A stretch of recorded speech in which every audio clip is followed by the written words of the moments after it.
Would you please rise for the Pledge of Allegiance? I pledge allegiance to the flag of the United States of America and to the republic for which it stands, one nation, under God, indivisible, with liberty and justice for all.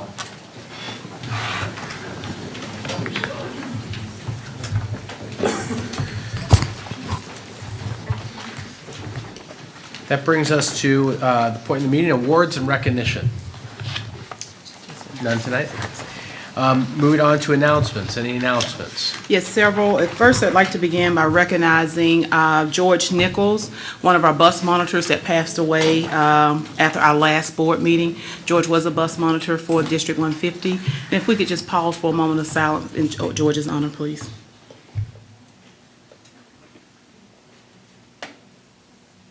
Thank you. And George's personality and smile will definitely be missed. Most of you probably had the opportunity, all of our school representatives that are here tonight, to work with him. He was a big Packers fan, so we will miss arguing between the Bears and the Panthers with George. Also, just a few announcements. Week from today, I will be resting my head on a pillow because school will have officially started. Anthony has promised me the buses will be delivered. Materials are there. So we're going to just have a great opening for August the 20th. It is a full day for all of our students. Our middle and high schools and selected special schools begin at 7:30 a.m. on August the 20th, and our primary schools begin at 8:30 a.m. So please make sure we get all of our students out on the first full day.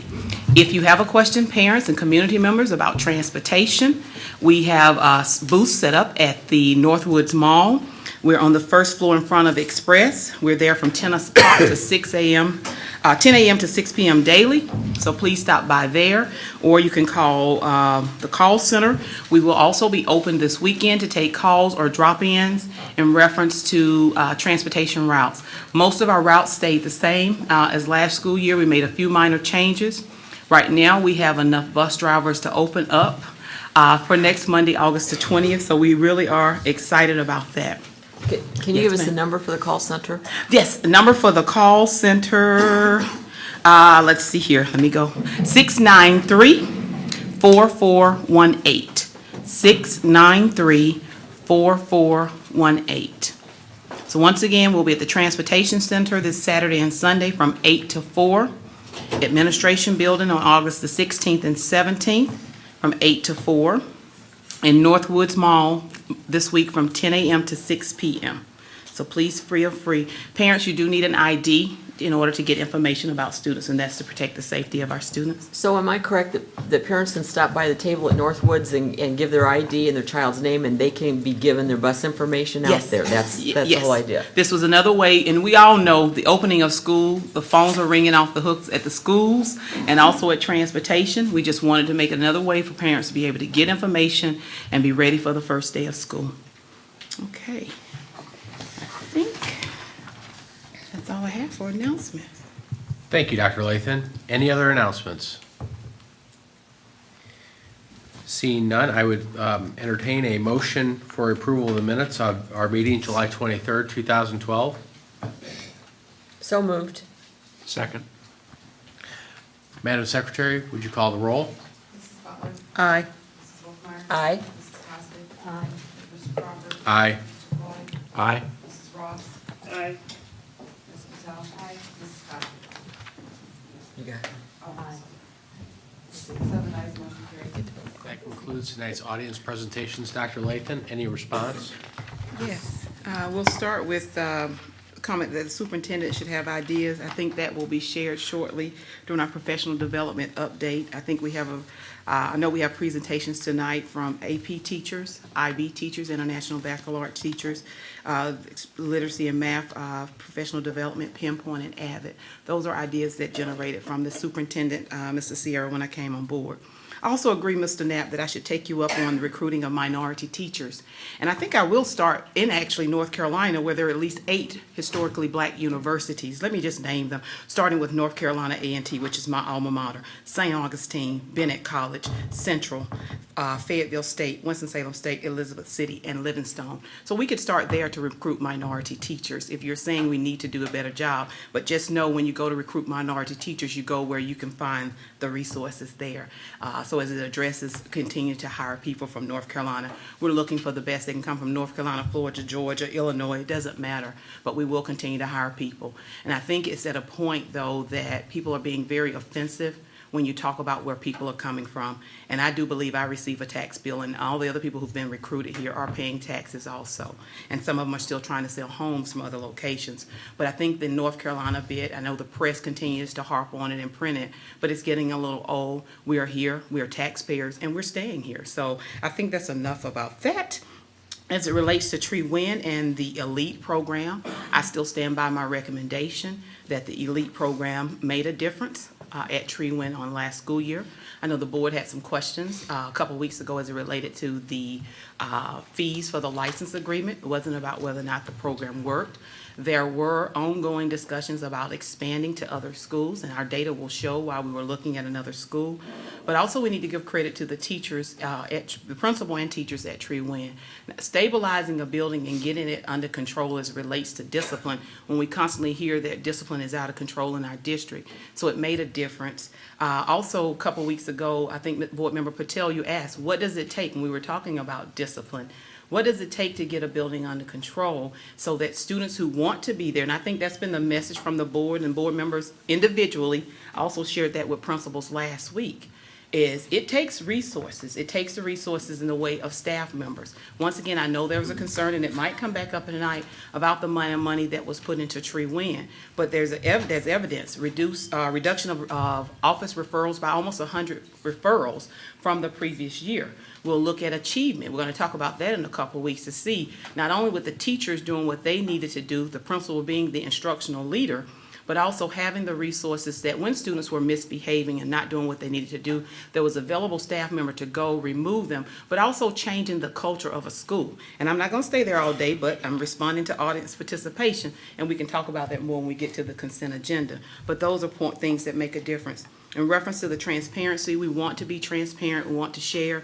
So what I think I'm hearing you say is the information that normally we find on the right-hand side of our packet, you're not seeing. You're only seeing the first couple pages of the agenda. So you're not seeing the background or the cover pages. So that is something that we can remedy to make sure the public knows the recommendations that the superintendent presents to the board and why the board has taken action on those.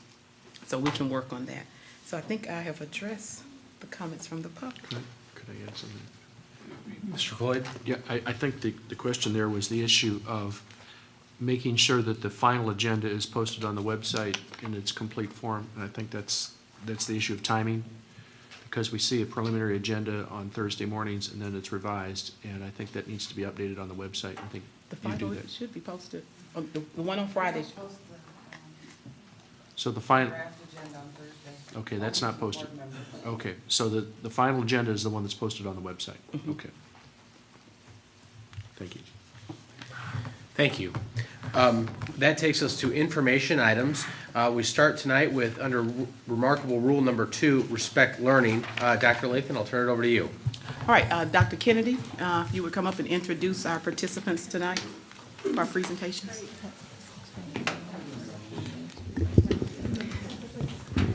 Good evening. I am very excited to present this presentation tonight.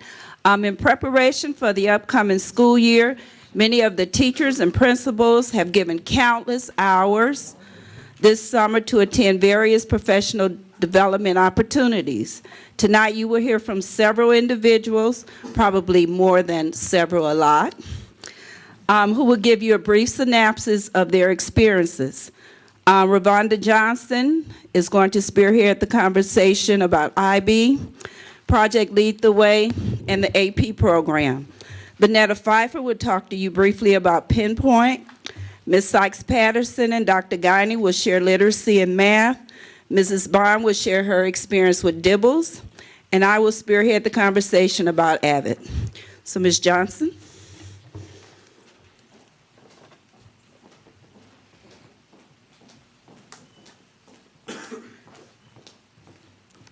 President Crawford, board members, and Dr. Lathan.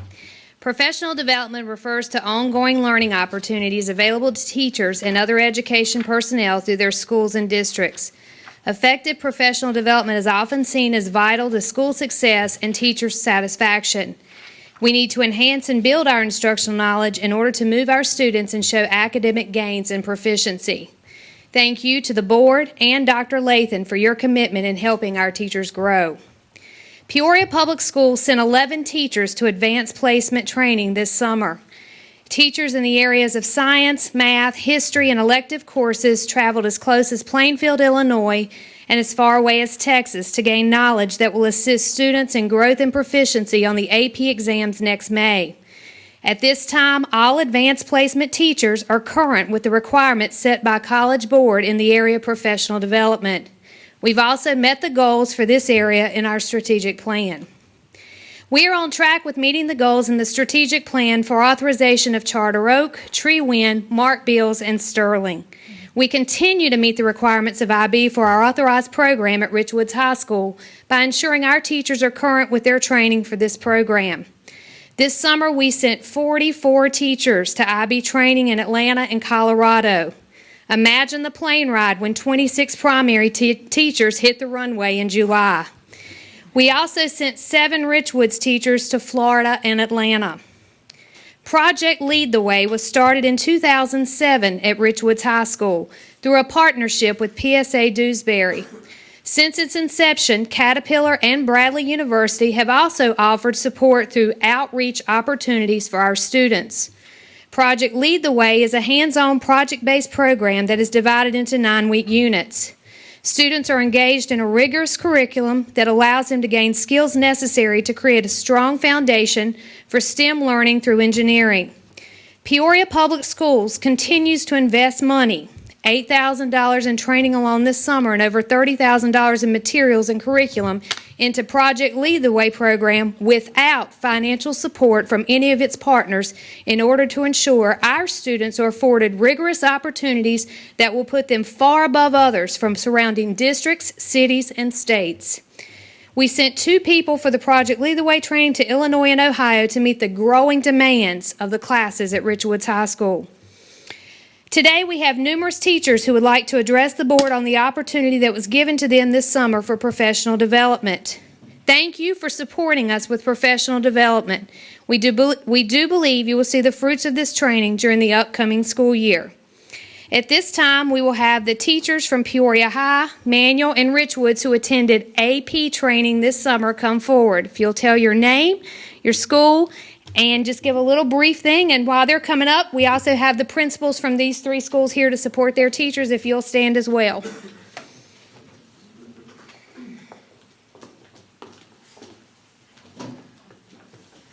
Hi, my name's Kenneth Baker. I'm a chemistry teacher at Richwoods High School. I've been teaching AP for a few years now, 3 years. My first year, I taught it without training. It was fun. My training at that point consisted of going online and searching and trying to get help from folks that I could come in contact with.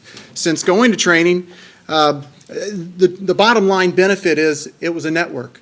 I formed a network of people I sat in training with, about 20 chemistry nerds, and we got our training in terms of how can we approach that AP program. What is necessary to be taught? What is not necessary to be taught? How do you schedule in your time to get to where 266 days from today on it's a Monday, May the 6th, something like that I believe it is the chemistry AP exam. It's the first exam that day. How do you get to where kids have all the material that they need, have time to review it, and can go in feeling confidently to take that exam?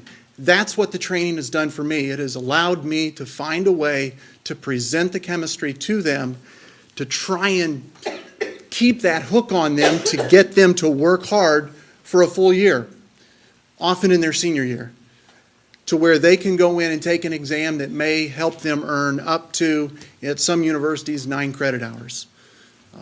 And that is the benefit on that end in terms of the AP program, the AP chemistry program. Without the training, frankly, I could get a little bit done, but I'd just flounder. The training has meant the world. the trainer that I had, she has taught chemistry for 40 years. She's a public school teacher that's retired and gone on to a private school on the north side of Chicago. And I've had contact with her, and it's really, really helpful. I thank the board for providing that. I thank the administration for sending me and letting me do that.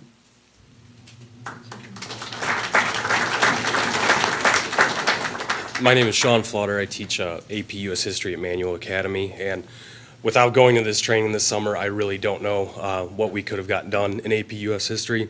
The class is extremely daunting, trying to fit more and more history every year in the same amount of time. Our instructors there were absolutely amazing. Mr. Bill Pulaski has taught at AP for nearly 23 years now.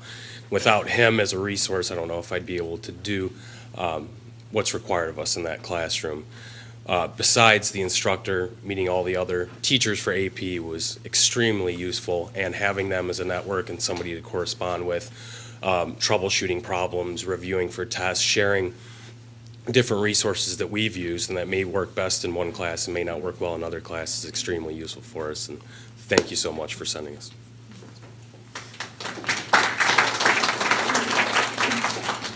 I'm Tracy Riebel, and I teach AP Language and AP Literature at Peoria High School.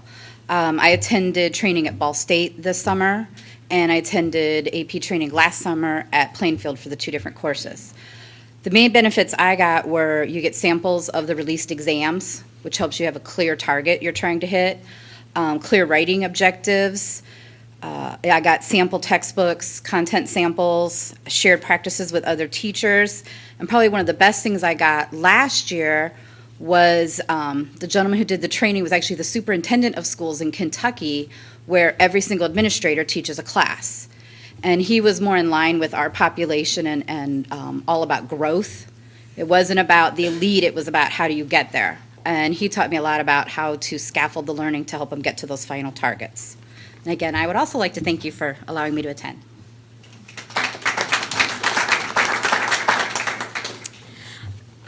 I'm Jennifer Pergler. I teach AP Biology at Peoria High School.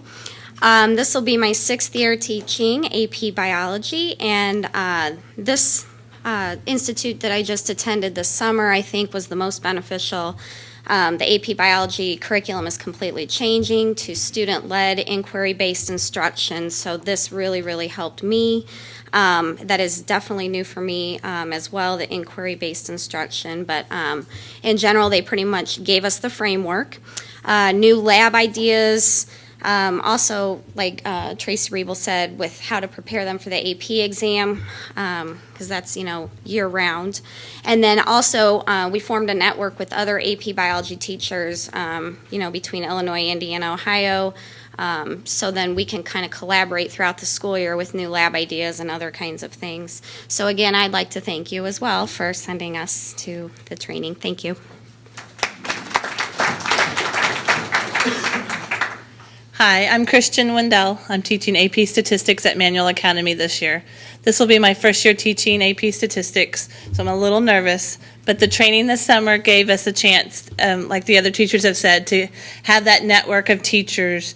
I was out in Colorado, so I get the benefit of having Colorado teachers, Wyoming teachers, and things. So I'm excited about that because we're all in this together, and we have to allow our kids to become better at the AP Statistics. One of the things that we were taught out there in Colorado was it's about explaining yourself, and it's about giving the ideas behind the math and having our kids come forth and tell everybody what they're doing and not just giving the math. So I'm excited about that because that'll be an area that we can push our kids to explain themselves well and go out and, after high school and be able to, pass college classes and get into the work field and be able to explain themselves. So I appreciate it, and I thank you so much for what you've given us. Thank you. To continue supporting AP, we will also start an AP Saturday. Our first one will be held September the 15th. College Board will be coming in so that we can continue the network for these teachers. We are inviting surrounding districts so that we can also partner our teachers not only with each other in the district but with those that are right near so we can share ideas to continue increasing our scores and proficiency rate. Now we're going to do our IB training. We'll start in this order. Once again, the principals are here this evening to support their teachers. So if the Charter Oak, Tree Wind, Mark Bills, Sterling, and Richwoods principal would stand, we appreciate you coming. Thank you for coming tonight and supporting your teachers. We will start, and if these groups, once one school sits down, the next school can come up. We'll start with Charter Oak, then we'll go to Tree Wind, Mark Bills, Sterling, and we'll end with Richwoods High School.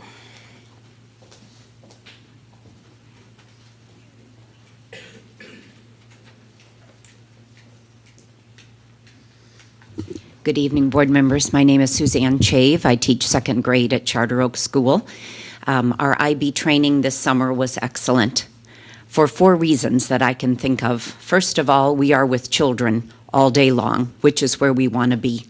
But it is good to be away for a while to dialogue with other teachers about problems, concerns, joys, etc. The second reason is it's good to be on the other side of the desk for a while, to experience what it's like to be a student, to be given a challenge that you don't quite understand, to see good teaching and presentation in front of you so you know more of that modeling. Third, to be with colleagues from all across the country that are in different phases of IB, some just beginning, some farther ahead, to talk about the problems, the concerns, the questions. We were with public school teachers, private school teachers, etc. And the fourth reason was just because you were willing to send so many of our staff at the same time. There were 16 of us, and it was an amazing time in the evenings to learn more about each other, to connect more than we have a chance to do at school. And I think even this year, then, as we need to work together to plan our entire school curriculum for IB, we will be more in tune with who each of us are. So thank you very much.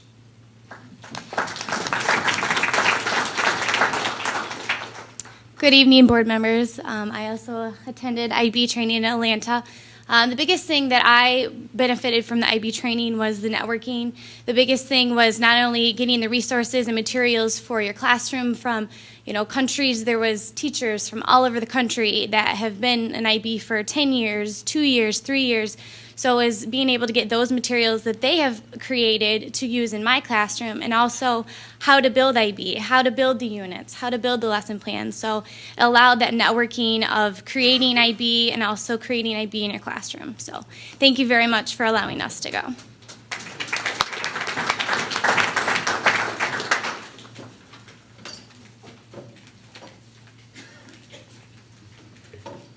Good evening. My name is Stacy Cry, and I'm the IB coordinator at Tree Wind K-8 school. And I wanted to personally thank Dr. Lathan and the school board for sending 10 of our teachers to Atlanta for level 1 training this summer.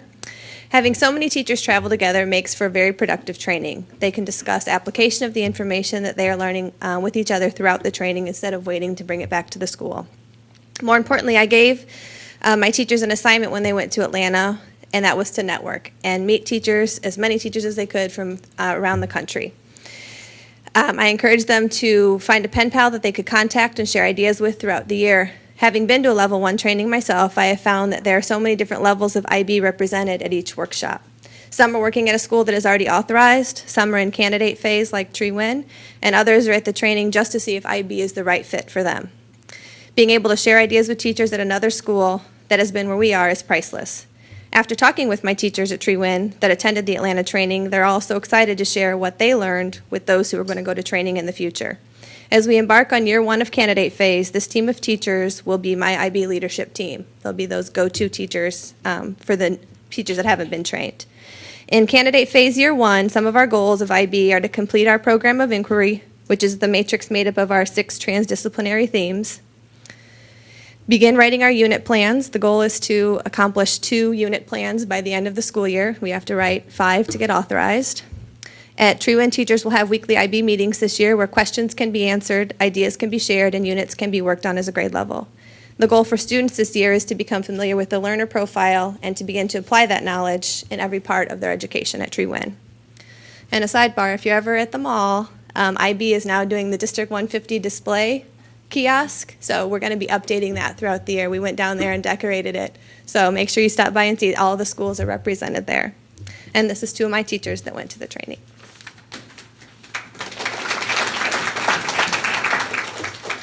Good evening, board members. My name is Katie Miller, and I'm very proud to say that I teach first grade at Tree Win. I attended the CASI workshop in Atlanta, Georgia this June, and I will be speaking on behalf of the professional aspect, while my coworker Linda will be speaking on the personal aspect of our training. Therefore, on a professional level, during this workshop, I was given the opportunity to study and investigate the IB-PYP Primary Years Program model. My presenters, James and Sandy, introduced us to the IB philosophy and carefully defined what it means to be internationally minded and a global thinker. I learned in depth about the learner profile and the attitudes that contribute to the learner profile. To me, the best part of the training was that our professional development occurred at an actual international IB-approved school, which allowed me and my staff to have firsthand observations of the culture and climate of the school. This training was especially important because I was able to network and bond with teachers from all across the country. I established a list of contacts and have already been collaborating and networking with those teachers in an effort to brainstorm and share ideas with the teachers and the coordinator at our school. Thank you for the opportunity.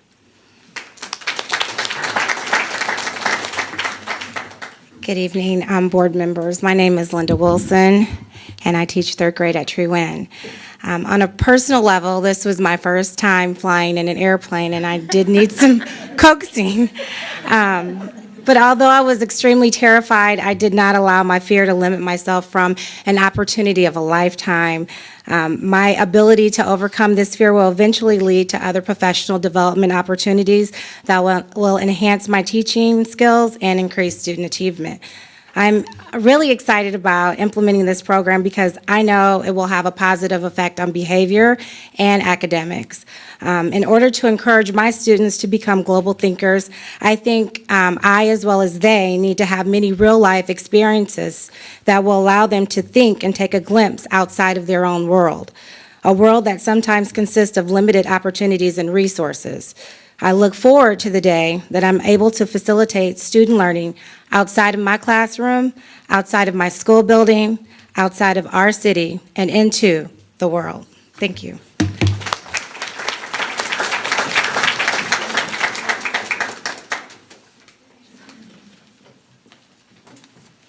Good evening. I'm Marla Tuggle. I'm from Richwoods, and I thank you for the opportunity that I had this summer to get refreshered and on the theory of knowledge. So I teach the theory of knowledge class, and it's very exciting when you give us this opportunity to go because we get inspired. There's all these people there with creative ideas to share and establish a network, as other teachers have said, that we've already established a Google network with the other teachers from all around the world. And since it's the International Baccalaureate program, there's teachers there from all over the world. There were teachers from Dubai, there were teachers from Africa, and what was, everybody had the same concerns, the same questions, and so it was wonderful to get to share that and all the different strategies, and no matter where you taught at in the world, you all were encountering very similar situations. So it was nice to have that opportunity. So thank you very much.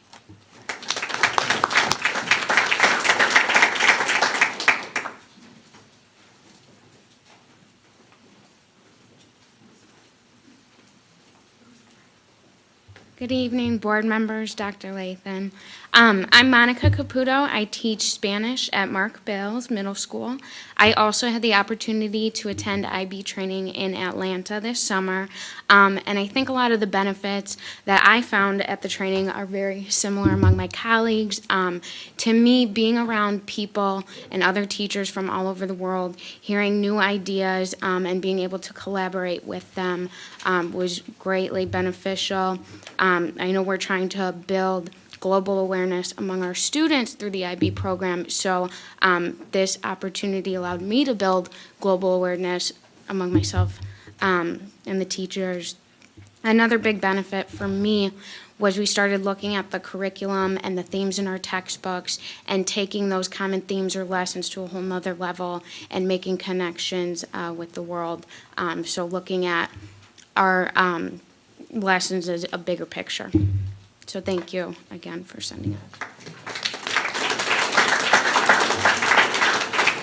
Good evening, Board and Dr. Lathan. My name is Ronnie Roberts. I teach at Mark Bills Middle School. I am the 6th grade special ed teacher, and this was my second year attending an IB training. I would like to thank you for various reasons. The first reason is this went more in depth into the assessment piece of IB, and we discussed how assessment is affecting students into real-world situations. So we need to start preparing our children for real-world situations. In the assessment piece, we also talked about we need to put a little bit of unknown into the assessment that the kids don't know ahead of time, but that they can relate to from the material. It really brought out the fact that differentiation amongst the special ed kids is a huge deal with the IB, and that all children within the IBs can be successful. I really like to thank you additionally for the networking, not only within our country, but within other countries. I have contacts in Barbados, in Canada, in Thailand that are taking the exact same assessments that we are. So thank you very much for sitting.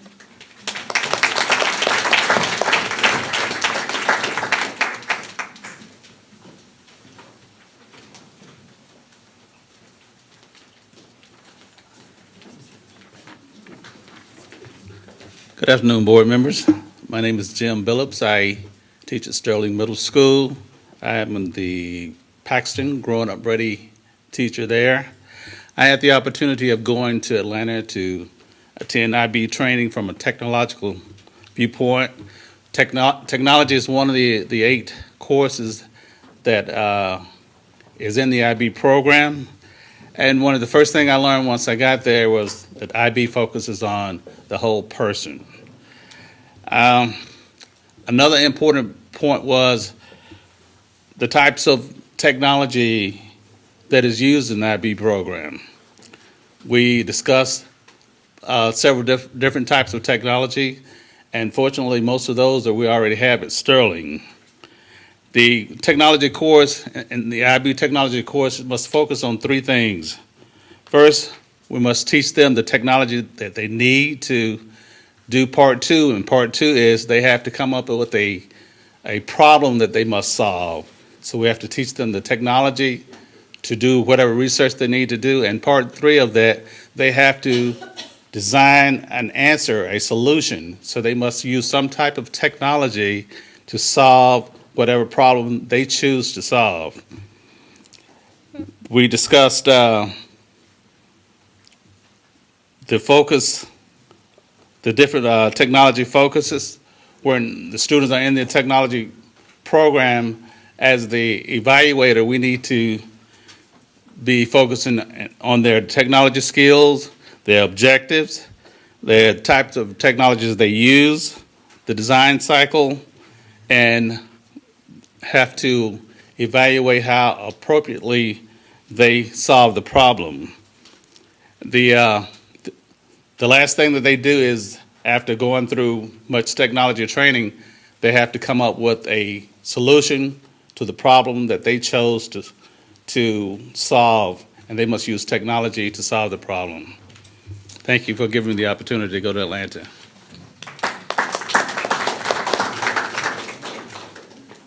Good evening, Board and Dr. Lathan. My name is Jessica Cantonwine, and I am the 8th grade math teacher at Sterling. I attended IB training in Colorado. Some of the things I gained personally from the training was further insight into what International Baccalaureate stands for, what its purpose is, what drives it. Also practice in setting up a unit. What is it like? What does it take? And being able to experience that with other level 1 teachers was really good, because we were able to hash out questions that we all had. I also was able to gain insights, as many others spoke about being able to talk with other teachers of what they're doing or what they've attempted in their classrooms. How this will benefit my students is I see it being challenging me to bring more of the world into the classroom. And I think that will in turn benefit them to be the lifelong learners and citizens that we want.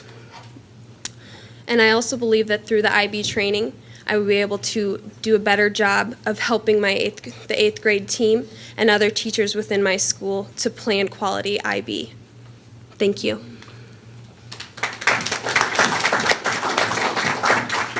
My name is Michelle Busher, and I'm the IB coordinator at Sterling Middle School. and I had the opportunity to attend 2 IB trainings over the past year. Although I did not attend the training in Atlanta, I'm appreciative to Dr. Lathan and the board and to Ms. Johnson for their support with our program, and this PD is going to allow us to continue to implement the IB program with integrity at Sterling. So thank you very much. Good evening. My name is Darío Castaño. I am the Spanish teacher at Sterling. This was my first experience attending a professional development for the district. So I thank you very much. I learned so much, not only about the IB program, but how to articulate this curriculum with the state standards, the district policies, and as other teachers say, the network that we made was incredible. Also, teaching Spanish is one of the main subjects to bring that intercultural awareness to our students, and I am very excited that we are implementing this from first grade through 12th grade. So thank you very much.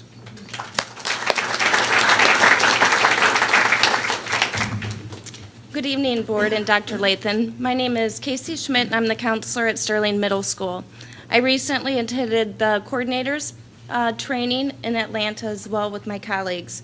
Prior to attending this training, I had a basic foundation of what the IB program was, but I had difficulty understanding what my role as a counselor would be as we went through this implementation process. Attending this training has expanded my knowledge base. It has allowed me to understand what the requirements are of an IB program, and it also allowed me to network with people from all over the world. This training has helped clarify my role as a counselor and will help me be able to serve my students and my teachers and support them as we implement this program. So I thank you very much for this opportunity and your continued support of the IB program.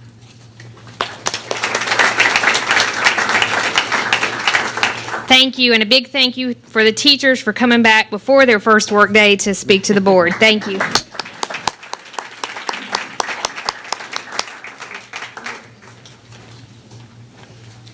Good evening, President Crawford, Dr. Lathan, and the board, community, friends, administrators. I'm Vanetta Pfeiffer, and I'm here to represent Pinpoint. And for many of you who do not know, Pinpoint is a single stay-on, sign-on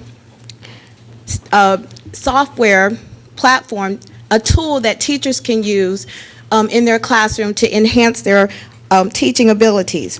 This past summer, we offered 34 teachers were recommended by their principals to attend a master trainer session. And these teachers, once trained, would go back and train other teachers in their building. And I have with me tonight 4 of the master trainers who will come up and explain their experience. On Thursday and Friday, we had over 170 teachers in the district to attend Pinpoint training, and they learned a whole lot. So right now, we will have the 4 to come up and give you more information.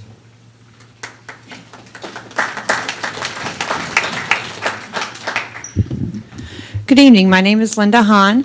I am Campus Learning Technology teacher at Franklin Primary. And I just want to begin by thanking the board for adopting this software. It is going to make our life so much easier.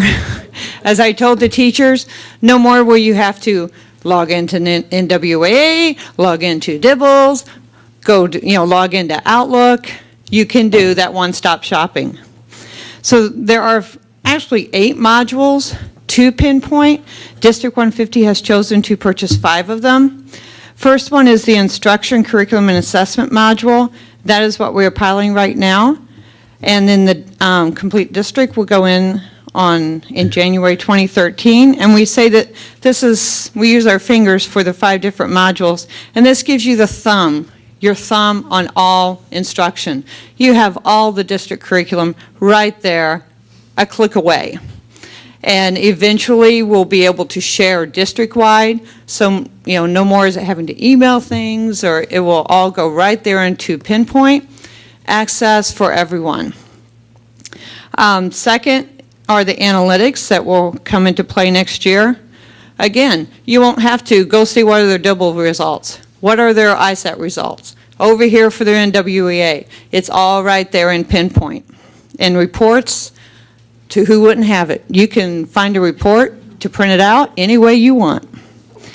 Third is the teacher evaluation, and this is where some professional development tools that will assist administrators in our evaluation process, effectiveness of teachers, tracking progress of students and teachers towards the district goals and standards.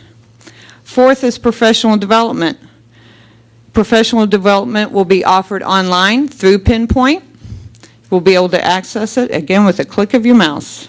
And finally, this is what I'm really excited when it finally comes into play, is the grade book. When we learned about the assessment part, kids can do assessments online, or you can do it paper pencil and scan in. Boom, it's in Pinpoint. It's in the grade book. No more will you have to sit at home with piles of paper, grading papers, and then entering it in the grade book. Pinpoint will do it for you. So I say, really excited about this program, and it is truly going to be a one-stop shop.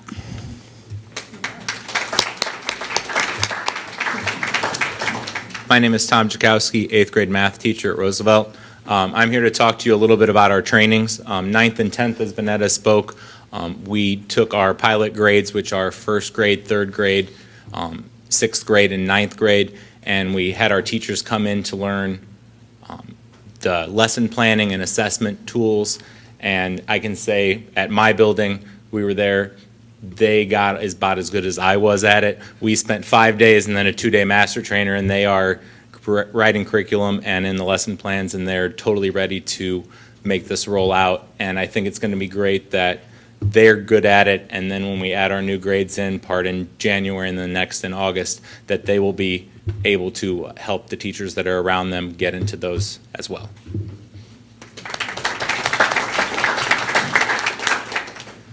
Good evening, I'm Melissa Pletkovich. I'm a 3rd grade teacher at Hines. I am not only a master trainer of Pinpoint, but I am a pilot teacher, and I'm very excited that Pinpoint has come along for the district for so many reasons. But I'm here tonight to talk to you just about 2 of, I think, the most important reasons for teachers. One of the reasons that Pinpoint is so effective right now and so essential is that we have all of our information in one place, and everything that is in Pinpoint relates to that 4-quarter plan that Trish Guiney developed, that Shamika Sykes-Patterson has developed with their committees. It is on Pinpoint. Everything is coordinated. No more looking and going to various places to find that information. It's all right there, and it's all very well organized. The second great thing about Pinpoint that's going to help teachers is it's so connected to the standards. Not only the Illinois state standards, which we'll have for another 2 years, but also in our transition to the Common Core. All those standards are in there, and with a click of a button, I can see all the standards, I can choose what I want, and those standards are there and available for me to use in my lesson and to transfer to other lessons. So as a professional teacher and as someone who is very in tune with where our standards are going, where our curriculum is going, this is a very good model to represent to other teachers and to make it very easy for them to read and understand. So thank you for Pinpoint. Good evening, I'm Sandy Cantu, and I am an interventionist at Manual. Monday morning will mark my 25th year of having a first day of school, and what a gift you've given us to start off with Pinpoint, the things that this will do for our students, for our teachers. I'm pretty picky. I like to give our students the best. I give my own children the best. I want to give my students the best. And looking at this from a pedagogical standpoint, looking at this from a brain-based, research-based, how we can provide not just instruction, but the very best instruction for our students will not only benefit them. We left Manual at the end of the year on a pattern of growth. The students are excited. We're excited. So Monday is going to be pretty excited. And thank you once again for such a nice gift.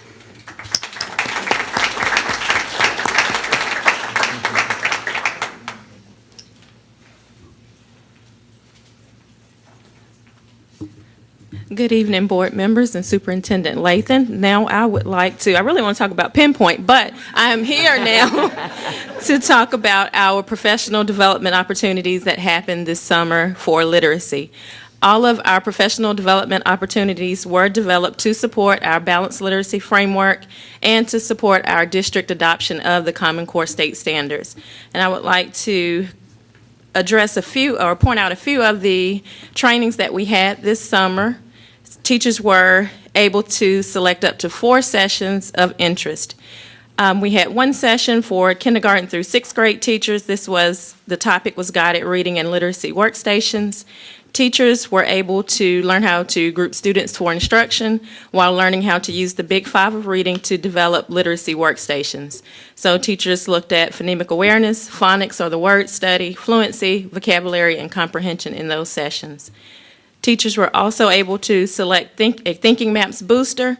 In this session, this was designed as a refresher for teachers to work with Thinking Maps. If they had worked with Thinking Maps in the past, to develop some new ideas for the new school year. Also served as a session for any new teacher that needed an introduction to the Thinking Maps for their classroom. We also had a session entitled Writing Using Thinking Maps. In this session, teachers were able to use each of the thinking maps to guide students through the writing process. So a very easy transition from using the thinking maps and turning it into the writing process using those 6+ traits of effective writing. Teachers also could choose from robust vocabulary, where they were able to look at and explore our Rev It Up kits for 6th through 8th grade and our elements of vocabulary in grades kindergarten through 5th grade. Teachers also learned other strategies to develop vocabulary in those grades as well. And another session I would like to highlight would be the 95% group on word study, where teachers were able to learn how to use the 95% group screeners after giving the Dibbles next assessment to group students for instruction and then to plan for the small group instruction at the teacher-led table. I have 2 teachers here tonight that would like to share with you their experience. Again, teachers were allowed to select up to 4 sessions, depending on their interests or needs to start the school year. And we have Ms. Webster and Ms. Cobb from Glen Oak Learning Center. You're at Harrison. Now she's at Harrison, so she's transplanted from Glen Oak. I teach 4th grade this year. I think the material they gave us was very informative. We already have the material here. They just gave us a lot of different ways and how to implement it. I can't wait to make some copies and get started and make my centers. And hopefully the kids are excited as I am. My name is Deguana Webster. I'm an ELL teacher. I do K through 5 at Glen Oak Learning Center. And I did attend the Thinking Map training booster session. We already have the material, but we need to go a step further. We're already using the double bubble maps. We're already using the describing content maps, but they were challenging us to take the information that we have within the thinking maps and make the students write and teach them how you're missing some information here. How can you fluff it up and make it a little bit better? And for me, I got a lot of information about bridge maps. I don't know about any other teacher. I did not like the bridge map. But the information that she gave me allowed me to take that back, and I know that this coming year, I want to use it with my students as it relates to cognates, because I teach students that speak Spanish, and there's a lot of words that are similar in Spanish and in English. So I can take that bridge map and say, okay, we can say family in this one, but familia over here on the bridge map. So I think it was a great booster for me to know that I can go a step further with all the information that I have, not just do the bare bone, the minimum, but go even further. So thank you.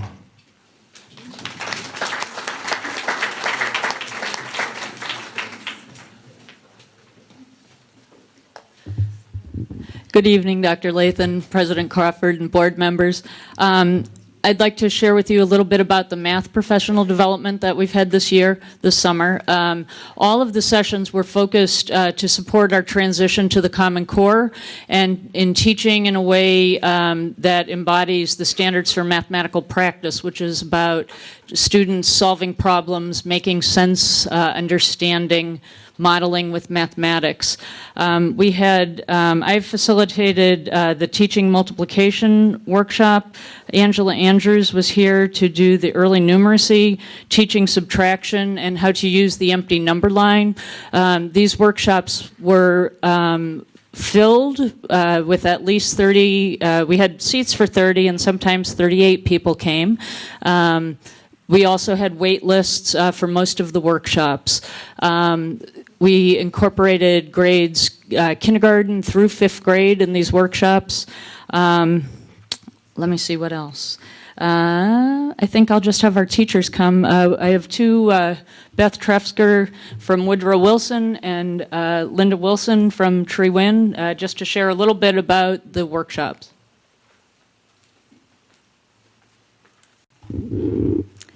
Hello. I'm the interventionist at Woodrow Wilson, and up until last year, I had been a classroom teacher for 28 years. So I have kind of seen both perspectives on the new math program that we're bringing in. And from a classroom teacher perspective and from an intervention perspective, the only thing I can say is it's amazing. For the past few years, we've kind of been going through the process of transitioning to this. Each year it gets better, and each year I think teachers get a better understanding of what we're doing with it, and that comes from the professional development that you give us during the summertime. This is such a huge shift in the way that we're teaching math at the primary level. It's not only a shift in how we're teaching it, but it's a very big shift in how teachers think about the way to teach math. So I just can't tell you how beneficial what we've had this summer has been. I attended the multiplication session, the subtraction session, and then today we had a just fabulous screener session. I think that just learning about how to teach kids to think and not just to give a rote answer from knowing facts. It's the application of the math processes, and it's just the ability to compose and decompose numbers. I think it's amazing to me because what we're learning to do with our primary students, I remember doing in high school enriched math classes. I hadn't heard, the distributive property until high school. And here we are introducing this to our youngest kids and giving them a real understanding of it. It's just exciting to think about the foundation that we're giving them as we move them on. The thing with the screeners, and with my job now as the interventionist, I think the screeners for me are the huge important component that we have. Within the last year, what Dr. Guiney has done with it is just, it's become so teacher friendly. We had training this morning, and I was there with every math grade level leader from Woodrow Wilson. I have never been at anything where people walked out so excited. We were so excited during the training that Dr. Guiney had to settle us down because using the screener, I think the big bridge to get over is in the scoring of the screener. And new teachers to a grade level or younger teachers who are also conscientious, this has been time-consuming, it's daunting, and real concerns, am I scoring this right, am I doing the right thing? And the training we had this morning, the screener is now electronic, and so that takes care of that. It frees teachers time up to be doing what they really need to be doing, looking at the data and planning the instruction for students. It gives us information of exactly where every student is, what level they're at, what stage they're at. Not only do we have that information, but then we know what to do with that information. If a student has a gap, we know just where to go to fill that gap in with an intervention. If the youngster is right where we want them to be, we know where to take them to the next level. And it also gives us information for our kids who need enrichment. And you get all of that information from this math screener. At our school, and I think this probably is pretty typical in every building, we had a mix today. We had some new, wonderful young teachers. They walked out so excited about the screening aspect being taken care of.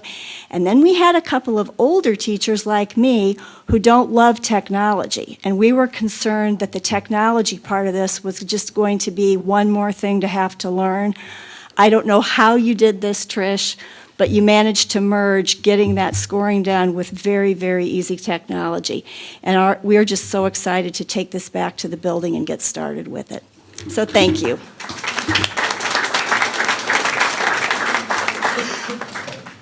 I also meant to mention a big thanks for supporting the funding for the math screener. That was just really amazing.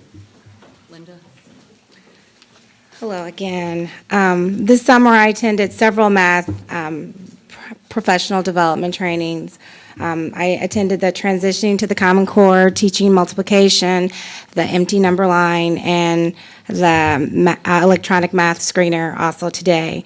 And during these trainings, I have learned how to use a variety of teaching strategies to promote student understanding of number sense and how those strategies relate to the expectations of the Common Core standards.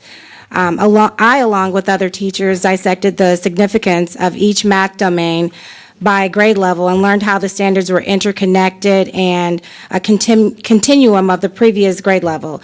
Trish allowed us to collaborate and talk because we love to talk and analyze strategies that we have previously used to teach math and enhance our thinking by recommending additional resources or manipulatives to that strategy that we may have already been using. The most important thing that I learned from these trainings was how to facilitate to be a facilitator during math discussions, because Trish is a great facilitator and she intently listens to your ideas and she gives you feedback and she challenges your ideas to encompass the thinking of every student. She has a calm demeanor and she has a positive attitude, and it just dissolves the stigma behind math because I am not a mathematician. I left each session with a better understanding of math and the confidence to utilize my knowledge in the classroom. And I think it's very beneficial to have these professional development trainings during the summer because it gives me a time to reflect, and that's a big piece, especially with our evaluation that's coming up this fall and throughout the school year, to really reflect about what I've learned. And it also gives me an opportunity to share with other teachers that weren't able to attend the trainings. So I look forward to the trainings throughout the year and next summer. Thank you.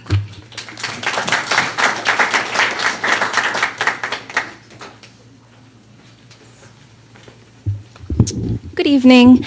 My name is Ann Bond, and I'm the principal of Luska Hinton Early Childhood Education Center.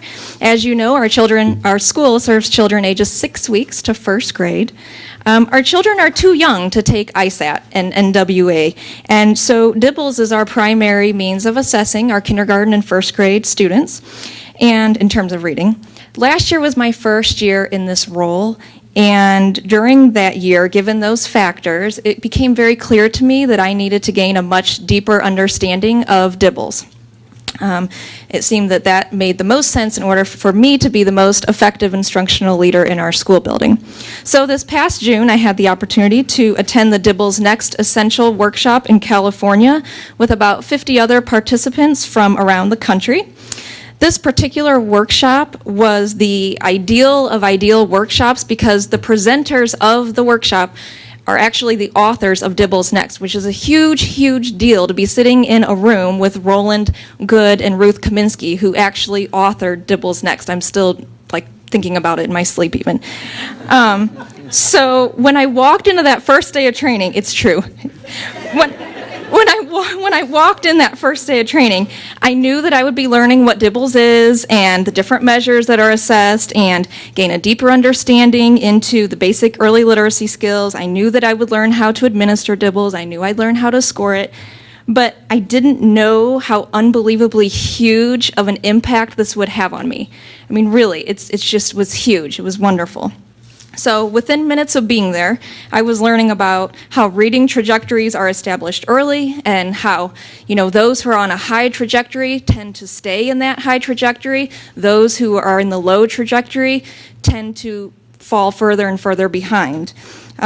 We were reminded of the benchmark goals. And so when we look at our data, as I'm sure you guys have looked at, and you see the green, and that's our benchmark goals, we were reminded that that actually represents the lowest level of performance that predicts reaching the next goal. So really, it's not that those who are in green are exceeding expectations. It's really more of an average. They're at an average. So that was a good reminder for all of us in the training. We also learned that we cannot just dibble the children and call it a day. So we really had it hammered into us that we have to use our assessment data. We can't dibble and call it a day. We have to really dig in and find out where are they successful, where are their challenges, and then dig deep. It was reiterated over and over and over by the authors that what we do in kindergarten and first grade literally puts our children on that trajectory I was talking about, whether they're moving this way or this way. And so given that our school's highest grade levels are kindergarten and first grade, this really resonated with me, and it was very eye-opening, and it had my head spinning in a good way. So the information I gained sent me into a whirlwind of thoughts, plans, and ideas for the new year, and I actually had the opportunity to have lunch with Roland Good, which I immediately afterwards emailed Mrs. McKinnon, like, oh my gosh, I cannot believe I just sat next to him and talked to him about all this. So I just grabbed his ear and told him everything I was thinking and planning and everything that had happened the year before, and he just sat and listened and asked me a lot of questions and helped me formulate in my mind an infrastructure for our new school year. So what does this mean for Valeska Hinton for 2012-2013? It means not just dibbling and calling it a day, but looking at the data and truly digging in and seeing exactly where each and every child's strengths and challenges are, and then building instruction based on that knowledge, and doing this on a regular basis. It means creating opportunities for our staff to collaborate vertically within our own building, and also reaching out to the second grade teachers and grade level teams in other buildings, because of course, those are our children moving on. It means providing professional development on what DIBELS assesses, not only as a refresher and a reminder for our kindergarten and first grade teachers, but also for our pre-K teachers who may or may not have had training on what DIBELS is, because, we just dibbled today and last week, and as Val knows, I know she's here, those are our children. They were just in her classroom and the other pre-K classrooms not that long ago. And in fact, Val actually is one of the teachers that after having our PLC about DIBELS, she went and wanted to find out where her kids were at, how did they do, where were they at? And so we're really starting to make sure we have those conversations.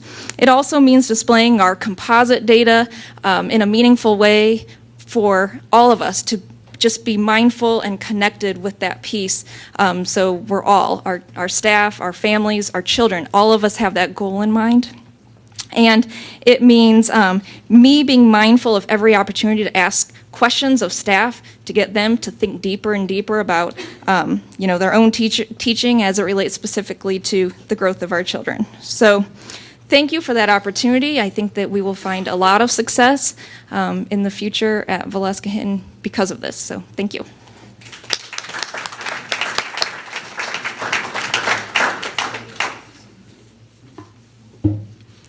Finally, I'm going to start talking about the Avid Summer Institute.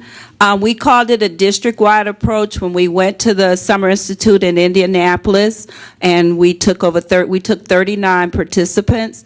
They remarked that this was the only district that had this many people. We were very excited because each school sent their entire team, and they had the opportunity to work with each other. We had sessions where we actually were in a room with our own team. So, as you know, before in the fall, last year, we told you that Avid's mission is to close the achievement gap by preparing all students for college readiness and success in a global society. And this works very well with the Race to the Top initiative. So we had Peoria High, Richwoods, Manual, and Lincoln Middle School. This is where we have our Avid program at. And we were very fortunate because each of those schools sent an administrator, which also sent a message to the team that this is important. And I'm not going to talk anymore, but I will have Lincoln Middle School to come up first. Come on, Carrie.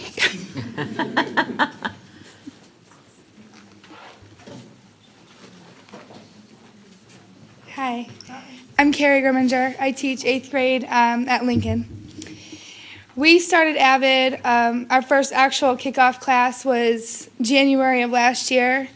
And going to this training this summer has shown me that what we were doing, we had the right ideas, and to feel a little more confident in what we were doing and how to expand the tutorology aspect. Last year I went to middle level implementation. This summer I went to tutorology, and the biggest benefit for me was the networking and also the working with my team. Even after our strand meetings each night, we were able to collaborate and work together on what we each got because everybody went to a different strand. Our plan for this year is to have a 6th grade class, which will be brand new, and then 2 7th grades and 2 8th grades. And we're going to solidify the transition to high school, the requirements, and we're working with the high schools to do that and to make it a smooth transition, and I see this being really successful.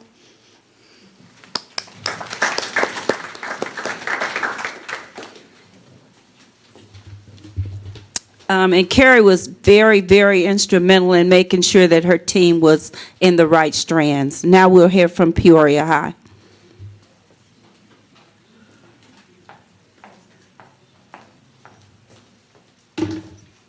Hello, I'm Brett Elliott, the proud principal of Peoria High, the pride of the city. Yeah, that's right. That's right. Before we get into AVID, I would like to echo the enthusiasm in the room. In my 18 years in Peoria Public Schools District 150, this was the most productive professional development that I've been a part of as far as the balanced literacy in-house, Trish's math workshops, the AVID, the AP. We don't dibble, but I'm excited. I want to dibble. But I mean that it was the most productive.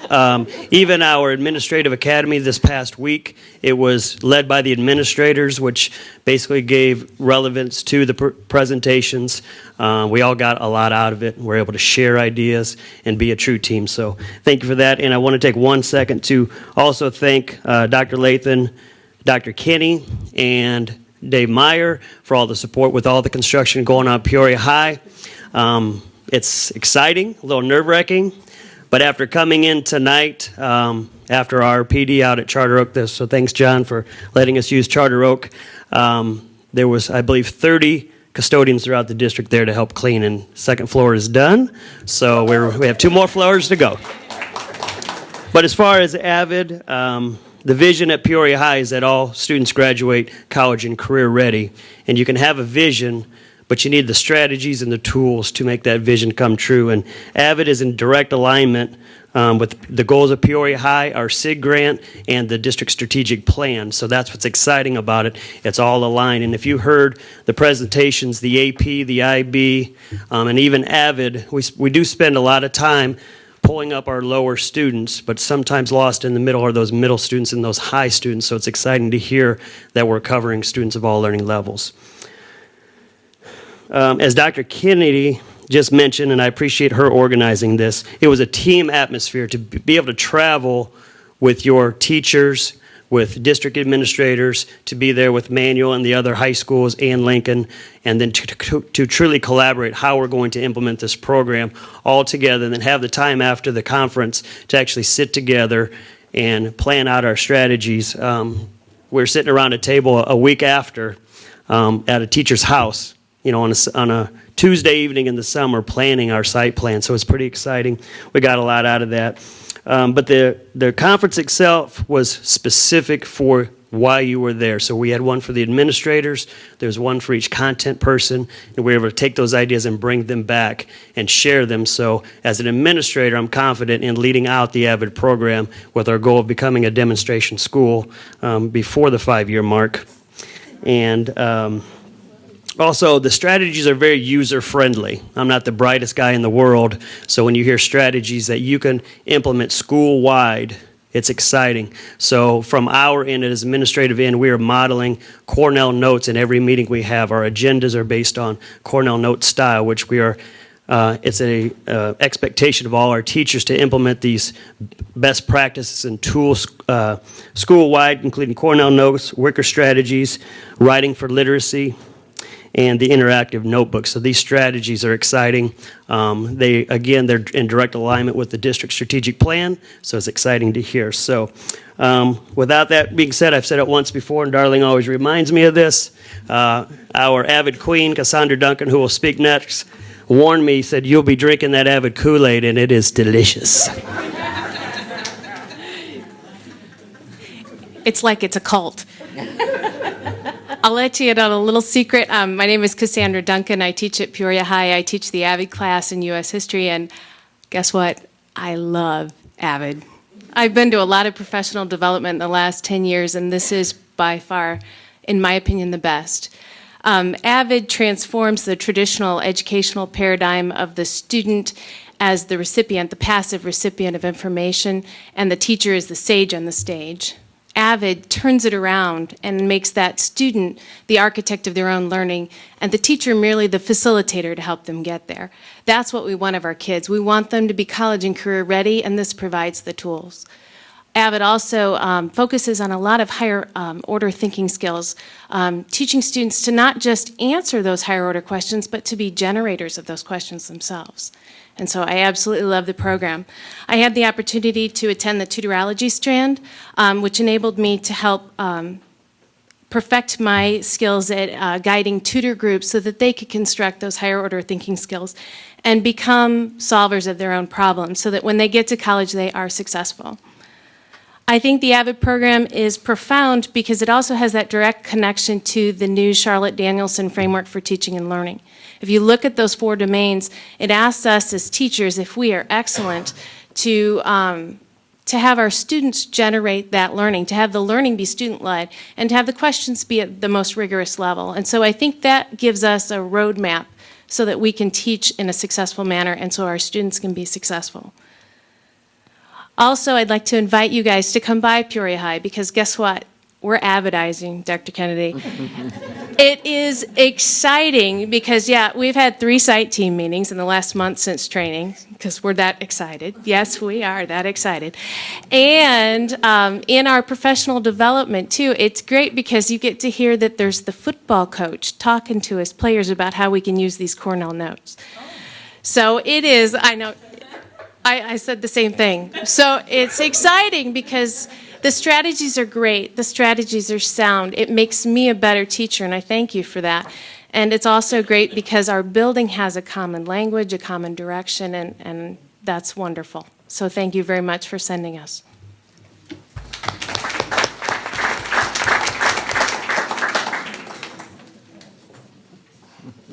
Manual High.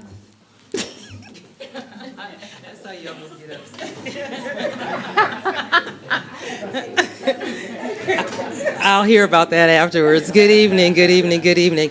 My colleagues have shared with you so much information that is dead on the money, so I'm just going to try to reiterate a couple of points that for Manual stands out for me.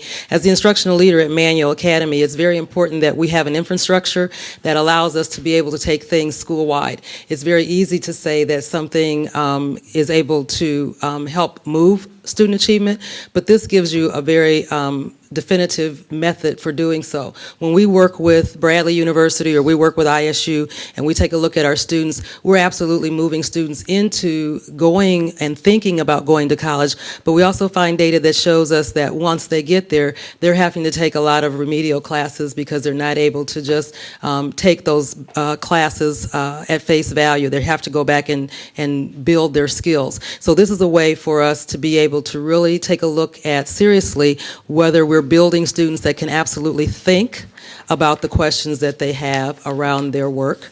And I don't know how familiar board members are with this particular program, but this program, we build a lot of study skills classes and whatnot, but this particular curriculum forces students to be able to take a look at what they understand about their learning, and when they generate questions, they have to really pinpoint what they don't understand, and they have to develop questions that when they go into their tutoring session, they then are asking very specific specific questions of the tutors. And the tutors, when they go in, do not answer these questions. They generate more questions to help the students come up with their own answers. So again, that does help with the Danielson model to be able to do that critical thinking that's imperative for students to have success. So that piece of it is very important for me as the instructional leader of the building to be able to say, when we put students in these AVID classes and then send them into the whole school-wide, they are developing skills that will make them successful when they get to college, because they have to think before they get there. So, and we know students sometimes don't like to do that thinking. The second piece that I really think is vital to this particular program and really excites me is that we are systemically, again, developing this out into the whole building. So again, professionals, our teachers, they have to get better at what they're doing, which is teaching.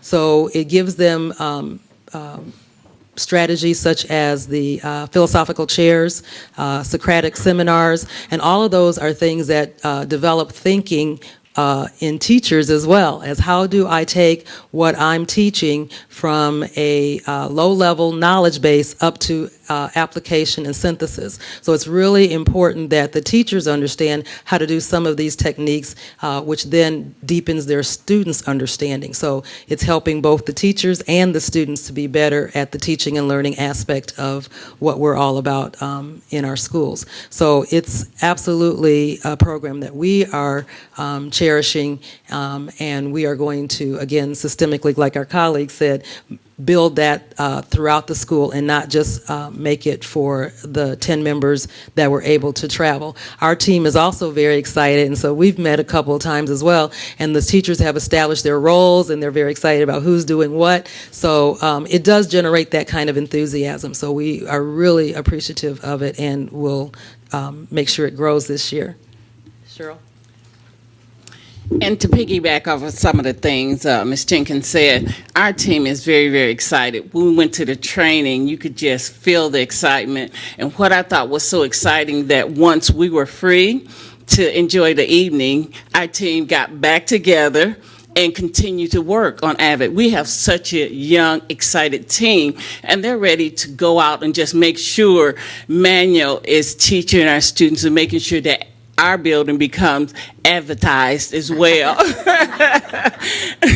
And so they are really, really excited. And I'm excited because we spent the last year actually learning from Lincoln and learning from Peoria High and Richwoods, because we were in the learning phase so we could start our implementation this year. So I appreciate the information they started giving us last year, so make sure that when we implement, we do an excellent job at it. And then going to the training just kind of topped it off and got our team so excited. And during our professional development the last 2 weeks, our team could not wait to present the information to the rest of the teachers and demonstrate some of the new strategies that they are going to use for the AVID students. So they are really, really pumped to get this started. So it was an exciting time for us.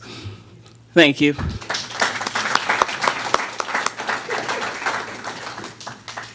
Last but not least, Ms. Clark from Richwood. Well, now that everyone has stole the show, I would like to let you know that as we are given as instructional leaders a lot of things to do in a building that range. The middle child, the middle class, that child, I think what it did was target who we're looking for and who we want to place in those classes. Probably at Von Steuben, I might have been one of those children, which was the B and C student, and maybe got a D because that teacher didn't motivate me. So I'll blame it on the teacher. And that if someone with my parents, neither one of them attending college but being very successful, that someone could have shown me the way and given me that individual determination to have that drive. AVID, nobody said what it stood for, so here you go. All right, it's advancement via individual determination. So, therefore, and I've listened to the professional development, the IB, the AP, AVID, Dr. Lathan's strategic plan 110. All of these things fall into all three categories. We'll hit that 90% of technology. My goodness, have you heard it tonight? we're going to work towards those goals of 77 and 80% in reading. We'll listen to my voice like I'm nervous. But I think these are the things that we're trying to move forward to and advance our children. Some children have a lot of room to move. And the target is, let's get these kids and let's move all. When we have AYP, we have subgroups, but the bottom line is, it's all. So we're teaching to all. So that's what I'm saying. AVID, since you always say this is going to cost me, we need resources. And one of those resources are tutors, and they have to be trained. And those types of things cost money, Dr. Kenny, and I'm sorry. I saw the no, just say no. We're going to have to just say yes for our children. So as we move forward, we will need the tutors with the training to implement this with fidelity, and I know you always do it for the children. Dr. Lathan, so I would like to thank everybody for your support, and we are looking for a great year in District 150. On behalf of everybody, and before I thank the board again, we did send people, they're actually there now, to North Carolina for Paxton training. They are in the STEM program this week, as well as the Growing Up Ready Lab. And they went Sunday. They will be back Friday. And they are in Sanford, North Carolina. That's where they, Lee County, they have that's their training site. As soon as Peoria, Illinois, PSD 150 is up and running, they're going to train here. So, also, our goal with AVID is to become a demonstration schools. You hear that? Not just a school, but schools. Here in Peoria, and we are working towards that. So on behalf of all of the professional development, Dr. Lathan, President Crawford, and the board, we really want to say thank you. And I guarantee you will see results this year. And when they take those tests next year, you're going to see even bigger results. Okay, so don't make a liar out of me, y'all.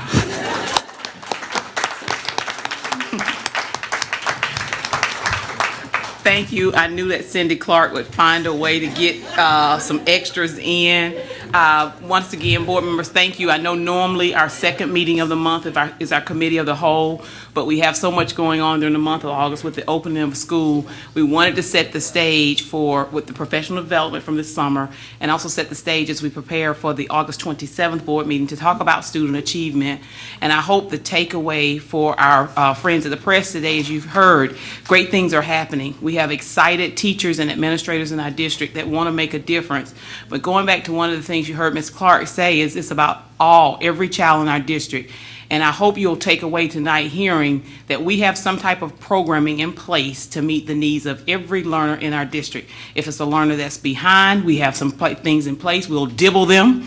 And if you don't believe me, go ask that Ann Bond. And she's right. She does think about it in her sleep because she sits up at 3 o'clock in the morning sending emails about the things she's thinking about in her sleep.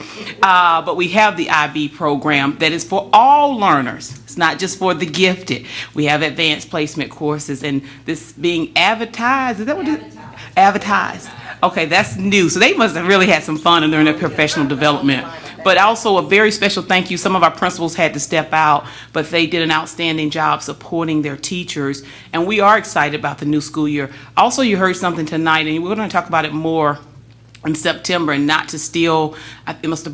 Darling will address this Thursday, the new teacher evaluation instrument. You heard a lot of people tonight talking about the Danielson model. Well, we have the Peoria framework that we'll talk about later on as it relates to the teacher evaluation instrument. What you heard the teachers say tonight is the strategies that they learned in their professional development will help them in their classrooms, help them with instruction as we move forward.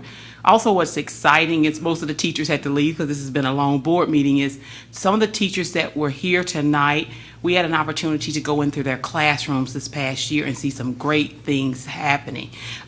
Go back to that chemistry teacher that was here from Richwoods, or the teacher from Tree Wind. I see my Spanish friend that volunteered to teach pre-K students at Sterling. It was not a part of his schedule, but he gave up time to go in and teach the pre-K students Spanish. So that's an exceptional teacher, so thank you, because I want to go back also to those walkthroughs. We're looking for the great things that are happening in our district, and we see that, so we know what's going on. So we really are excited, and I'm getting excited for August the 20th. It is opening, school's opening at 7:30 a.m. I'm so excited. I've told people I will be the parent on 2 wheels leaving the parking lot when I drop my child off.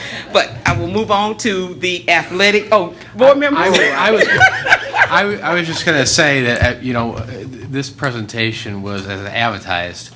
So I think every board member would like to make a brief comment, and I think we should afford everyone an opportunity to do that. So Reverend Butler, starting with you. Thank you, Mr. Crawford. Dr. Lathan, again, it has truly been one of the best decisions for District 150 School Board to bring you on as superintendent. What we have seen within these past 2 years is remarkable. It's amazing. And what we heard tonight is very encouraging. So I want to thank you. And then to the teaching staff, advertised, baptized, whatever it is. Congratulations on all that you have done and have achieved, and just have a wonderful school year. So happy school year, new school year to you. I just want to say how much I appreciated this presentation tonight.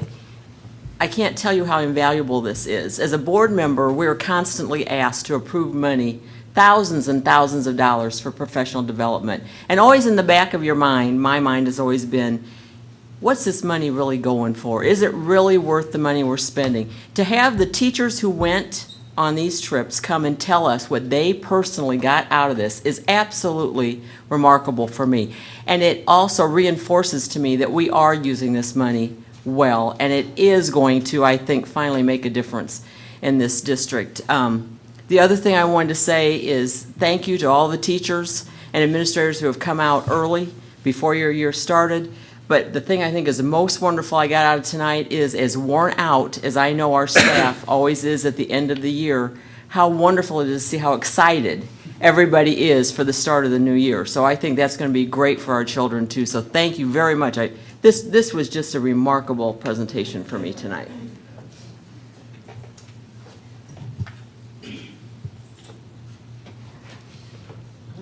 The disadvantage of being short. Also, to piggyback on what Reverend Butler and Mrs. Wolfmeyer are saying, this has been a wonderful evening, a lot of information, and I am just as excited as you all are, and I really don't know anything about them. Okay? But I tell you what, I am so interested in learning more about it. The enthusiasm that each of you have shown with your participation in the programs is infectious. I look forward to our children just learning more as you impart the information that you have been given. I look forward to an exciting year. I thank you for taking the time out of your busy schedules to make a difference in what is going to be happening in this district. You are to be congratulated and to be commended. And a special thank you for me for doing what you do in making a difference in the lives of our children. Ms. Ross? Ms. Ross?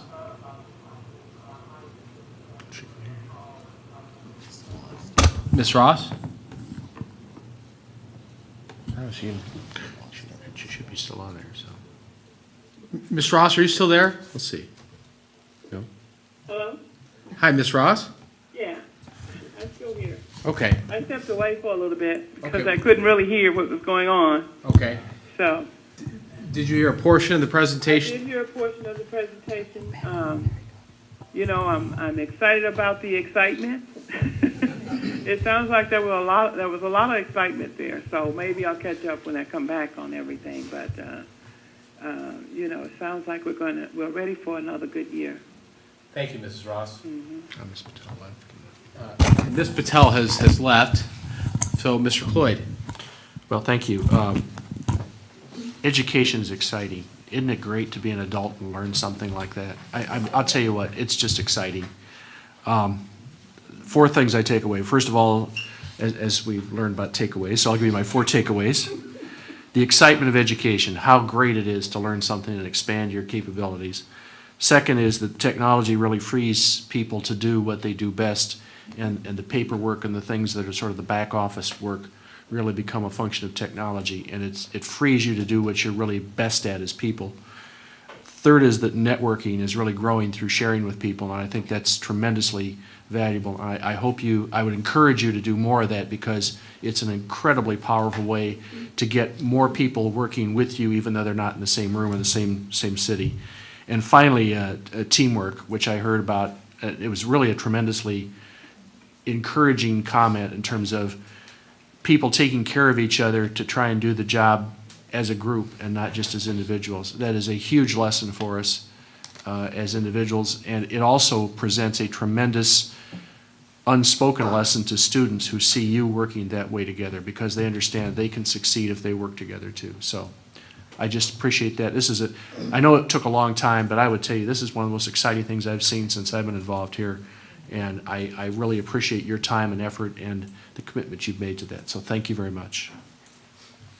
I guess I'll start out by saying, by kind of building off that and saying this is probably the best board meeting I've been a part of since I've been here. So thank you, Dr. Lathan. Thank you, Dr. Kennedy, and to all those who presented.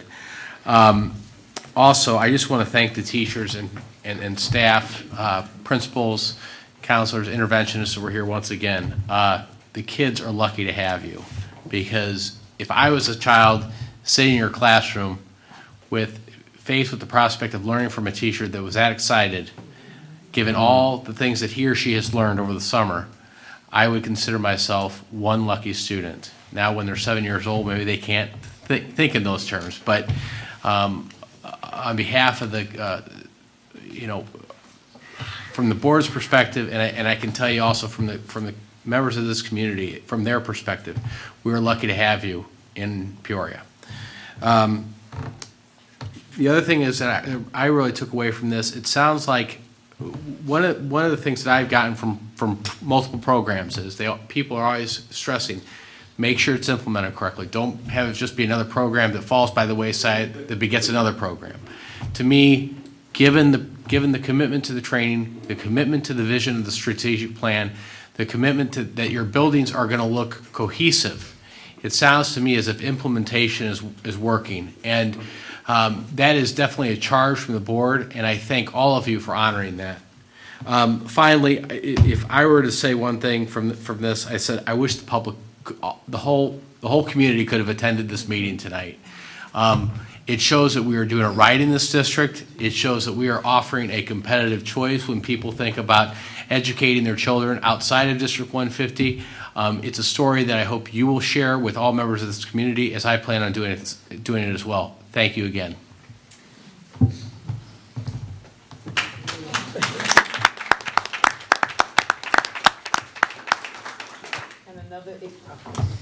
We also have tonight our athletic directors and also Ms. Johnson here to talk about the athletic conference. I think that's generated as much conversation as academics in our district. So if you would come up and share, I think Mr. O'Day and Mr. Dunphy. All right. Thank you, board, for allowing us to come on behalf of Bobby Darling and myself. These 3 guys and their principals are also here as well. We have Todd Hersey from Richwoods, Dave O'Day from Manual, and Brian Dunphy from Peoria High. Bobby and I were both caught up a lot at the end of the year in various meetings, so these guys really kept us on track with what we needed to do. As you know, we are part of the Mid-State 6 Conference. Unfortunately, our Mid-State 6 has dropped down to 4 schools, our 3 Peoria Public Schools as well as Peoria Notre Dame. In order to grow our athletic program and make them competitive, it is imperative that we are part of a larger athletic conference to give our kids and afford them the opportunities to compete. Being part of a conference will also ensure Peoria Public Schools is limiting the travel that may possibly be required when scheduling games with people who have open slots from their conference. Schools within the Western Big Six who we will merge with are Almond, Moline, Quincy, Rock Island, United Township, and Galesburg. We have asked Dave O'Day to speak on behalf as to why we are just moving forward with a football conference and moving forward with merging, making a full conference. So I'll turn it over to Coach O'Day. We were talking with the Western Big Six, and we talked about developing a conference for all sports. That hasn't happened yet. They offered to merge with us for football only to start with, and one of the reasons why that was we needed to expedite that sport was right now we have basically 3 games that are conference games when you consider our conference only being 4 teams. When we add the Western Big Six, we would add a total of 10 teams, which would also be the 9 games that we need to have. We wouldn't have to go out and search anywhere else for any games. That's a big thing because in the state, manual right now for 2012, 2013 has 3 open dates. I think I found a week 3, but I have week 5 and week 7 still open. That's very hard to find teams for that week. Most teams are locked into a conference setting, and you're not going to be able to get a contract with them. To let you just know, historically, in Illinois, it used to be that we had about 45 to 50 independent teams that didn't have a conference. So if you needed to find a game, you could go to them and get a game. But now, I think there's 1 or 2 independent teams left in the whole state. Everybody else is locked in a conference. So it makes it very difficult to find a game. And the other schools are in kind of the same situation that Manual is in. We're all trying to find games. And I think what will end up happening is if we did not have a conference, a merger with the Western Big Six, we're looking at going outside the state, maybe to Indiana, Wisconsin, Missouri. Those schools we're going to have to try and find games at. So, and I know in Iowa right now, Iowa it's become such a problem with games that no teams are allowed to leave outside of Iowa and get a contract, let's say in Illinois, because of their situation. And you go to their version of the IHSA, and that they match up the teams. So no one's allowed to leave Iowa and get a game. So that's the situation we're in right now. This is scheduled the recommendation would come to the board for action to begin with the 2013-14 school year? 2013 and 14, yes. And for football? Correct. Is there a possibility that it'll expand to other sports as we go along? We're hoping that will happen, and yes, we think that will happen. And one other comment, I know a couple of people have made comments to me about having to travel to those areas, but actually if you have non-conference games, 9 times out of 10, you're traveling to a Galesburg or a Moline or places like that anyway, so it really is not going to add a whole lot of expense to the travel because the non-conference games are usually farther away. Am I not correct? That is correct. And if you look at also this year, Manual will be going to Chicago. We'll be going to Quincy, Notre Dame. So we are traveling, and you're going to still have that same situation. Actually, I think the travel time will be cut down. Brian, I think, was looking at Peoria High and said, for Peoria High School, this will result in less travel and a full schedule. 9 football games. We'll stay with the 3 city games. That takes us down to 6. We already play Galesburg and East Moline. Now we're down to 4. We will just trade Quincy High School for Quincy Notre Dame. That makes 3. This year we play Chicago week 1. We'll trade that for a Quad Cities game. It's an hour closer. We play week 2 in East St. Louis. We'll trade that for a Quad City game. Less an hour. And we have an open date week 8, which is very difficult to fill. We'll trade that for another Quad Cities game. So less travel and full schedule and great comfort. this is probably off question, but is there a reason that all three schools have to separately schedule their events as opposed to us scheduling as a district? Because you said Manuel was probably going to Chicago, but I didn't, and then Peoria High's going to East St. Louis, or is there a reason we kind of do it individually? Bobby, you're pointing. This year only. This year only, okay, thank you. Next year, we would have all 9 games would be filled, so Be the same schedule. same schedule. And we have, just to let you know, we have also made it clear that our goal is to move to a full conference.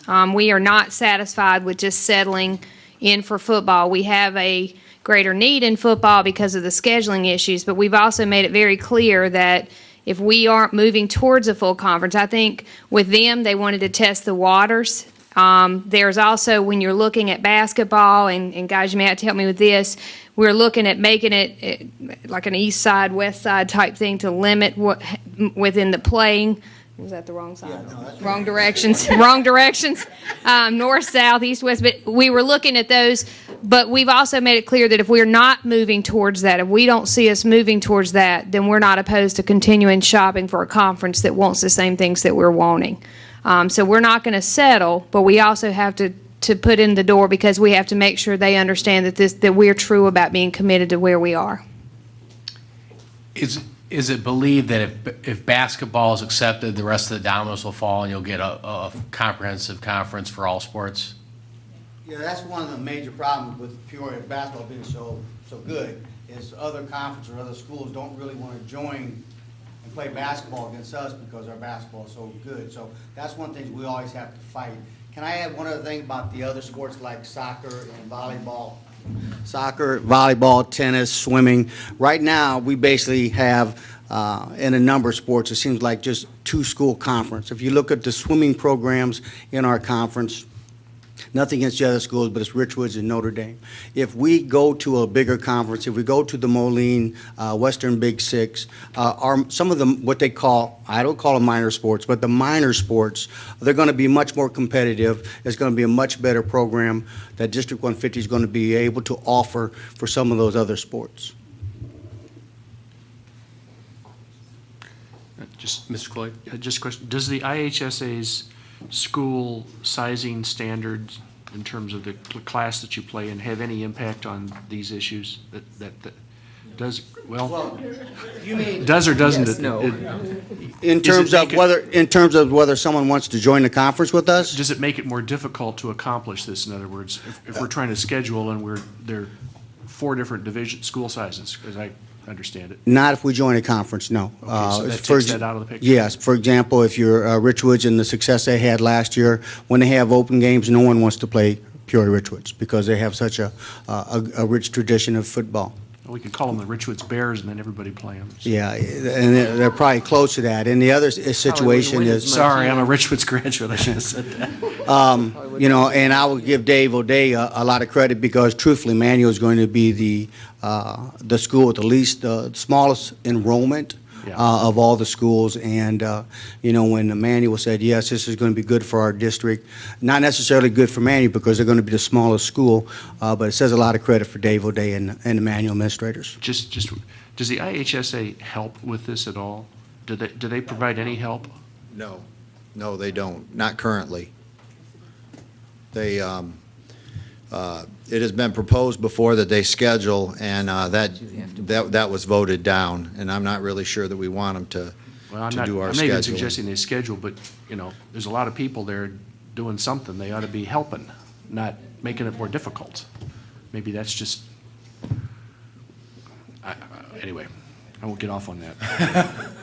Well, they actually have been very helpful to me. I mean, this is going to be my first year.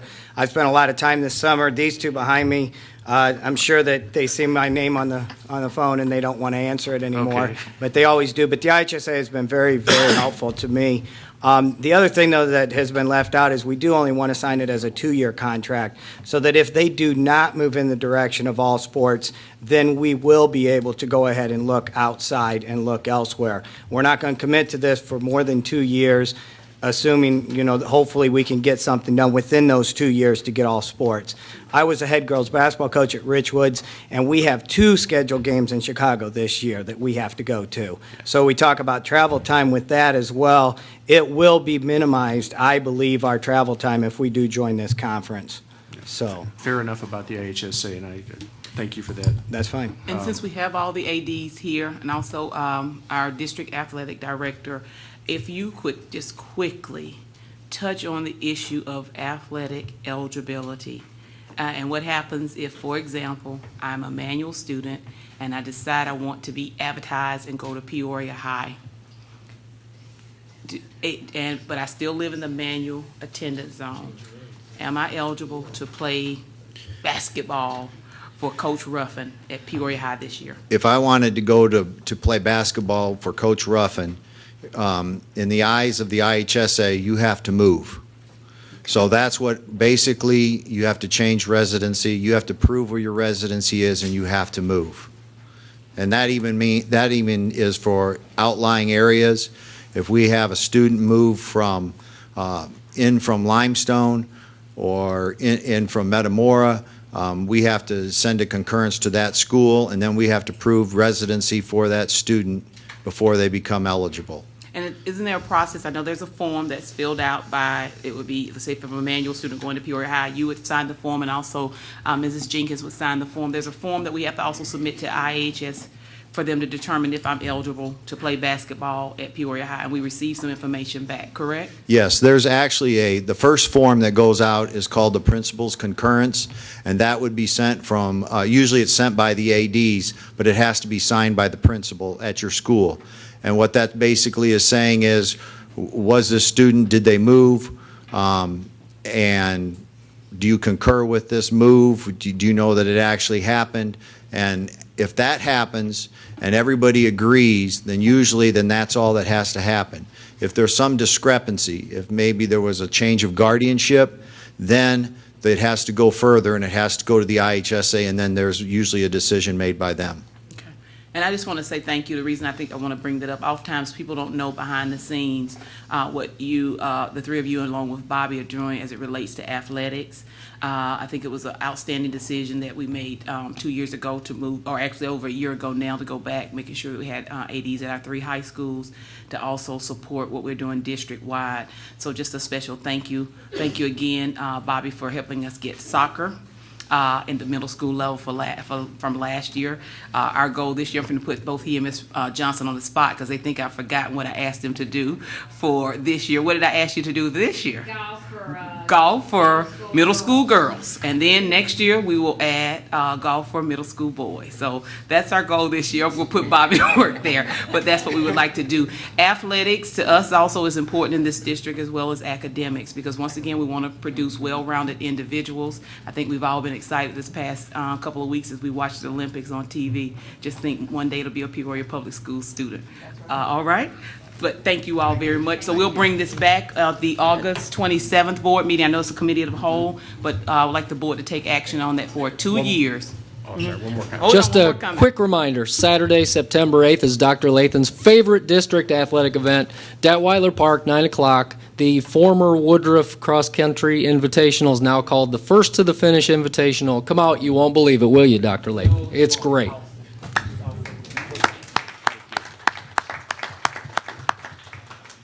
Okay, that brings us to remarkable rule number 3. Any questions for Dr. Kinney on tonight's purchase orders?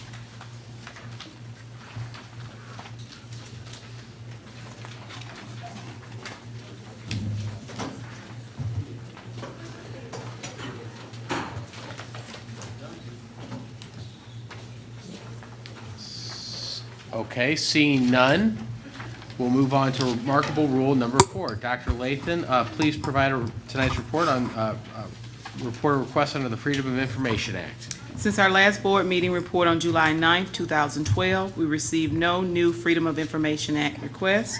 Of the 3 pending requests noted on the July 9th, 2012 board report, 3 were filled. We've received 45 requests for this calendar year. Thank you, Dr. Lathan. That takes us to tonight's items on the consent agenda. Vice President Cloyd. Yes, sir, thank you. Action by the Board of Education on the items listed within the consent agenda are adopted by single motion unless a member of the board or the superintendent requests that any such item be removed from the consent calendar and voted on separately. Generally, consent agenda items are matters in which the board and superintendent agree are routine in nature and should be acted upon in one motion to conserve time and permit focus on other than routine items on the agenda. Item number 1 is the payment of bills. Dr. Kinney. Item number 2 is the Human Resources Report. Proposed action is the appointment, employment, compensation, performance, resignation, retirement, or discharge of an employee. Number 3, travel requests submitted by Dr. Lathan. Item number 4, final reading board policy 5:175, workers' compensation. Proposed action is that the Board of Education conduct a final reading of the Board of Education policy 5:175, workers' compensation. The first reading was conducted on February 14, 2012. Item number 5, Board Policy 7:70, student attendance and truancy. Proposed action is that the Board of Education approve the changes and revisions to the following board policy as presented by the Policy Committee. 7:70, students, attendance and truancy. The policy is being revised to reflect the changes made in the Illinois School Code as it refers to truancy. Previously, a chronic truant was defined as any student absent from school without valid cause for 10% or more of the previous school year, or 10% of 180 days. That figure has been lowered to 5% by the Illinois State School Code. The board has agreed to waive the first reading. Number 6, conversion of Quest Academy Charter School from a targeted assistance Title I school to a school-wide Title I school. Proposed action is that the Board of Education approve the Title I school-wide plans prepared and submitted by Quest Academy Charter School. After a year of being a targeted assistance Title I school, Quest Charter School has submitted the following items: a school-wide Title I plan, parent involvement plan, and a parent compact, which now makes them eligible to implement Title I programming school-wide. That completes the consent agenda. Thank you, Vice President Cloyd. Would any board member like any of these items pulled for a separate vote? Mr. Chairman, I do have one item where we have a typographical error I'd like to correct, if I could, please. Yes. Okay. This is on item number 4, on the second to the last line there. The first letter is on, and I believe that should be an.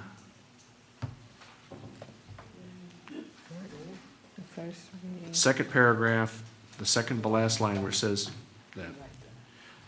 That on the, Now, Yes, I see what you're saying. Now- We're required to go to an unoccupational health clinic. Yeah, and occupational health clinic. And I would suggest that in the interest of transparency here, it's 2 paragraphs. I would be happy to read that one. The other one on truancy is rather lengthy, but we could cover that if you'd like, but The other correction? no, that's the only correction on that one. Okay. And is there a correction on the truancy one? No, not that I noted. Okay. Why don't we have a motion and a second for the items that are on tonight's consent agenda? So moved. Second. Okay. And we'll do that as amended to reflect the change on, yes, the item number 4. So we can say also all board policies are available online. Correct.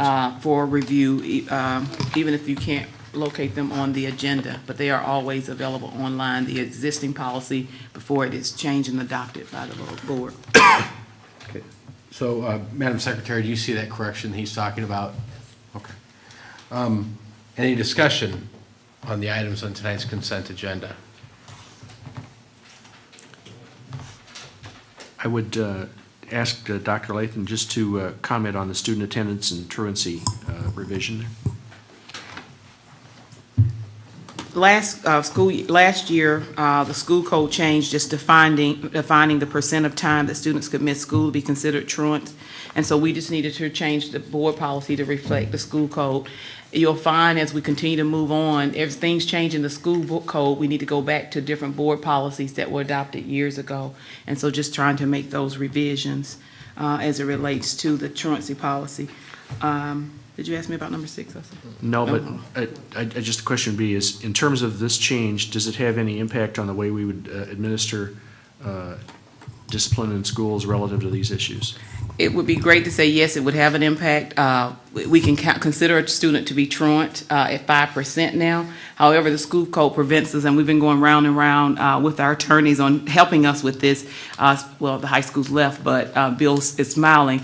We can't drop students, so they're truant, and they're chronic truant. They have issues on attendance, but the school code prevents us from dropping students the way we were able to do that in the past. The only options we have as a district is to provide an alternative learning environment. Am I saying that correct, Stan? So, for example, if, and this did occur last year, especially at our high schools, if you have a student that's missed 34 days, you can't drop that particular student. The only way we can drop or prevent them from enrolling is if they can't graduate, receive the number of credits to graduate by a certain age. So it still prevents problems. The code changed, but it didn't change to benefit districts, kind of like the pension shifting that's going to happen at some point. Then also, just the Quest Charter Academy, the difference there, if you could explain what that means?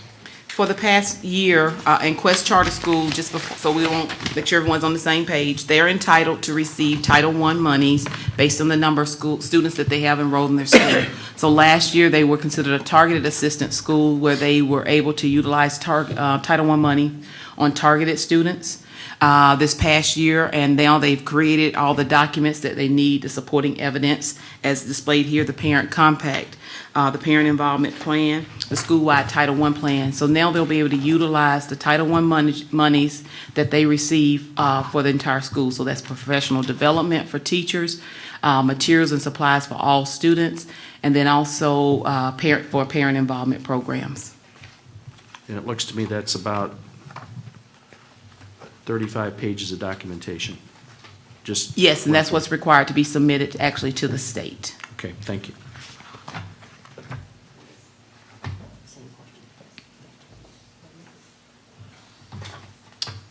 I suppose I'll ask about the workers' compensation change. Mr. Eisenhammer? The policy was made to be consistent with the law that now prevents recovery under working compensation if the injury is drug-related. So this provides a way for us to implement a worker compensation policy consistent with the law. Part of the recent workers' compensation reforms. Right. Any other discussion? Madam Secretary, would you call the roll? Mrs. Butler. Aye. Mrs. Wolfmeyer. Aye. Mrs. Costick. Aye. Mr. Floyd. Aye. Mrs. Ross. Aye. Mr. Crawford. Aye. 6 ayes, 0 nays, motion carries. That brings us to tonight's deliberation agenda. Item number 7, adoption of license agreement. Proposed action that the Board of Education approve a 1-year license agreement with Carl Cannon for use of elite program information at Treewind School at a cost of $80,000. I need a motion and a second. So moved. Second. Discussion. No discussion. Mrs. Wolfmeyer. I'd just like to say I'm going to support this item tonight, but I would like, during this school year, there have been some concerns that have arisen or questions. I would like to have clarified exactly where authority lies as far as if we decide we're looking at expanding to different schools. There's been some questions that have come up, who has the authority to deal with that. So I think we need to make sure those are clarified before the end of this school year, before we get into another contract next year. I know there was some discussion at the last meeting about this being about $1 million for Treewind over a 3-year period. And as I thought about that since the last meeting, I know Ms. Patel asked Dr. Lathan when we were talking about alternative education what it takes to turn a school around. And what it takes is staff, and staff costs money. So I think I view this as that we, and I'm sorry to say it, but we had some real problems at Treewind before last year. Some very, very major problems. And if it took an extra $300,000 a year for 3 years to turn that school around, I think it's money well spent. So I'm aware that it's costing a little bit more money. Once we get Treewind turned around, then maybe we'll be able to invest that money in another school where it's needed. So we just have to come to the realization if we want to change the culture in some of our schools, it's gonna cost some money for staff. Any other discussion? Ms. Ross? I don't have any discussion. Okay. Any comment? No, I think I've made my comments. I think it's money well spent, and, you know, what we do is for the children, and I want to just support whatever is working for them. I participated in brief training, an all-day training. I was there briefly in July, and this was before school started. I saw a lot of excitement from teachers and administrators all on the same page, and you know, it's just an exciting place to be. And when you have as much excitement as you all experienced there tonight, it appears to me that, you know, you have better results. And again, I'm just looking at what's best for the children. Yes. I was down at Tree Wind this morning during registration, and it's pretty clear to me that they've got a school that's well organized. The teachers are excited, and I think they're going to have a fine year. And because of my personal and family involvement in this, I'm going to abstain from voting. Okay. And also just keep in mind, not only did we provide additional support and services to Tree Wind as it relates to staff, we also did the same thing at Woodruff as far as extra time for professional development and training for staff. So we entered into several agreements last year. We did make it known over a year ago that what the cost would be, so I just want to reiterate, I think I said that earlier tonight. Sometimes when you're doing what's best for children and when you've had an environment that was total chaos, and that prevented children from learning and teachers from teaching, we had to do something. And so I still stand beside and stand behind the recommendation. There are questions that the board members have asked that they want answered before we finish out the school year, and I think we already have a plan to do that. But we still stand behind supporting Elite at Tree Wind. Any other discussion, comments? I really don't need to offer anything, because I think, Dr. Lathan, you pretty much reiterated how I feel on it, and what some other board members said as well. So, Madam Secretary, would you call the roll? Mrs. Butler. Aye. Mrs. Whitmire. Aye. Mrs. Costick. Aye. Mr. Floyd. Abstain? Mrs. Ross. Aye.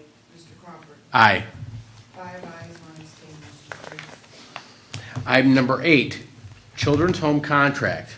Proposed action that the Board of Education approve a contract with the Children's Home to provide 3 full-time behavioral therapists performing duties at Woodruff, Roosevelt, Whittier, and Tree Wind Day Treatment for the 2012-2013 school year. The Children's Home will employ the equivalent of 3 full-time behavioral health therapists dedicated to performing their duties at the District 150 schools of Woodruff, Roosevelt, Whittier, and Tree Wind Day Treatment for the 2012-2013 school year. The therapist will serve as a single point of contact for all mental health services and programs provided within the assigned schools, provide ongoing support to school personnel, students, and families, serve as core member of the school-based target teams, provide mental health assessments for students referred to them by District 150, collect and report date required, and provide therapeutic services for students with issues which may include counseling for troubled youth, family counseling services, group counseling to students for issues such as behavior, management, and social skills, and referrals to students and their families for supportive services in the community. May I have a motion and a second? So moved. Second. Discussion? I do have a couple of questions. One moment, Ms. Ross. Go ahead. Okay, first of all, are these schools where there are no counselors, the new counselors that we've placed? Are no counselors at these schools? There's a counselor at Woodruff, also a counselor at Roosevelt, but these are mental health behavior therapists that we want to provide mental health support. Also, I'm just wondering because, I mean, the counselors that we hired are mental health. I mean, that's my field. I'm a mental health counselor as well. So the counselors we hired are school counselors, or they didn't have mental health background? No, they were school counselors. Just school counselors. Certified school counselors, yes, ma'am. Okay. And was this a bidding process? No, it was not a bidding process. One of the things, Children's Home has worked with us over the course of the past couple of years. Actually, they were working with us, and Maureen, you're here to Director of Special Education, but they were here prior to. We met. I also shared with you all at the last board meeting. This would be a recommendation coming before you to provide some of those services to our students that are in need. One of the things is we look back at also the discipline issues. I think one of the concerns you as board members shared is you wanted to see some things Woodruff improve as it relates to the discipline of students, number of students that are being still expelled from Woodruff. We saw an increase in suspensions and some mental health issues going on with students at the Roosevelt, which was how Roosevelt was selected. And then Whittier and day treatment will share students. Also, the Children's Home has worked with day treatment, the day treatment portion at Tree-Win for past couple of years. I'm aware of that, but in the past we have used more than just one social service agency. I know that we've used Counseling and Family Services in many cases. It's always been kind of a shared opportunity. So I was just wondering, and as far as Woodruff is concerned, I think we were more concerned about the programming, or as concerned about the programming as we were about the mental health issues. I was just wondering. I'm going to support it, but I'm just wondering how will they interface with the people we already have? Because with the counselors, we were told that they were going to be doing group counseling and some of the services that are listed here. Our school counselors do provide group counseling. We look at issues on bullying prevention. We look at issues around self-esteem. So there are different roles for the counselors, school counselors that are in our schools, and it's based on, once again, the needs at selected schools. So we have a combination of things going on in our schools, just like we've also added social workers to some targeted schools. But we're just trying to look at like a wraparound service to provide whatever services are needed to students, if it is social emotional support, academic support through the school counselor, or if there's some mental health issues going on, and providing those support. You're right, at Woodruff we were talking about programming, but we also know a number of our students that are in the alternative side, especially as it relates to special education, also have some other issues as they relate to mental health. And so we're trying to address those issues as well. Also with Woodruff, with our younger students that we're referring to Woodruff, we want to deal with some of those mental health issues that might be causing them to act physically aggressive in their homeschool environment. And this is a 1-year contract? Yes, just a 1-year contract. Because I'm wondering, how will you measure the effectiveness of this program? We've just had so many so much of this kind of service in our district in the past, and I'm just not sure what are we looking for and how we measure it. So I'll be looking at that all this year.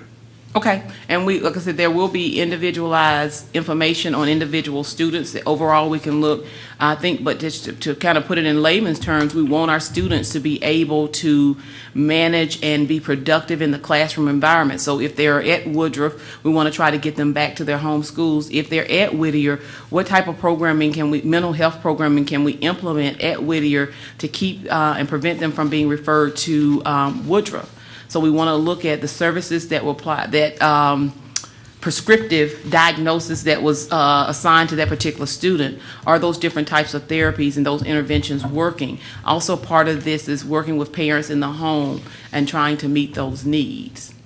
And that was what I missed. I didn't see that portion, and I've said time and time again, without working with the parents on issues such as mental health issues. We seem to be spinning our wheels. I probably missed that part in there. It's on page 1 and 2 of the contract that talks about working with parents and working in the home. Okay. Thank you. Mm-hmm. Any other comments or discussion?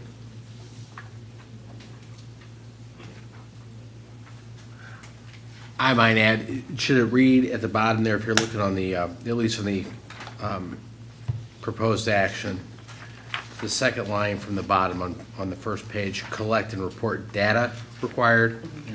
Okay. So we'll vote on this as amended.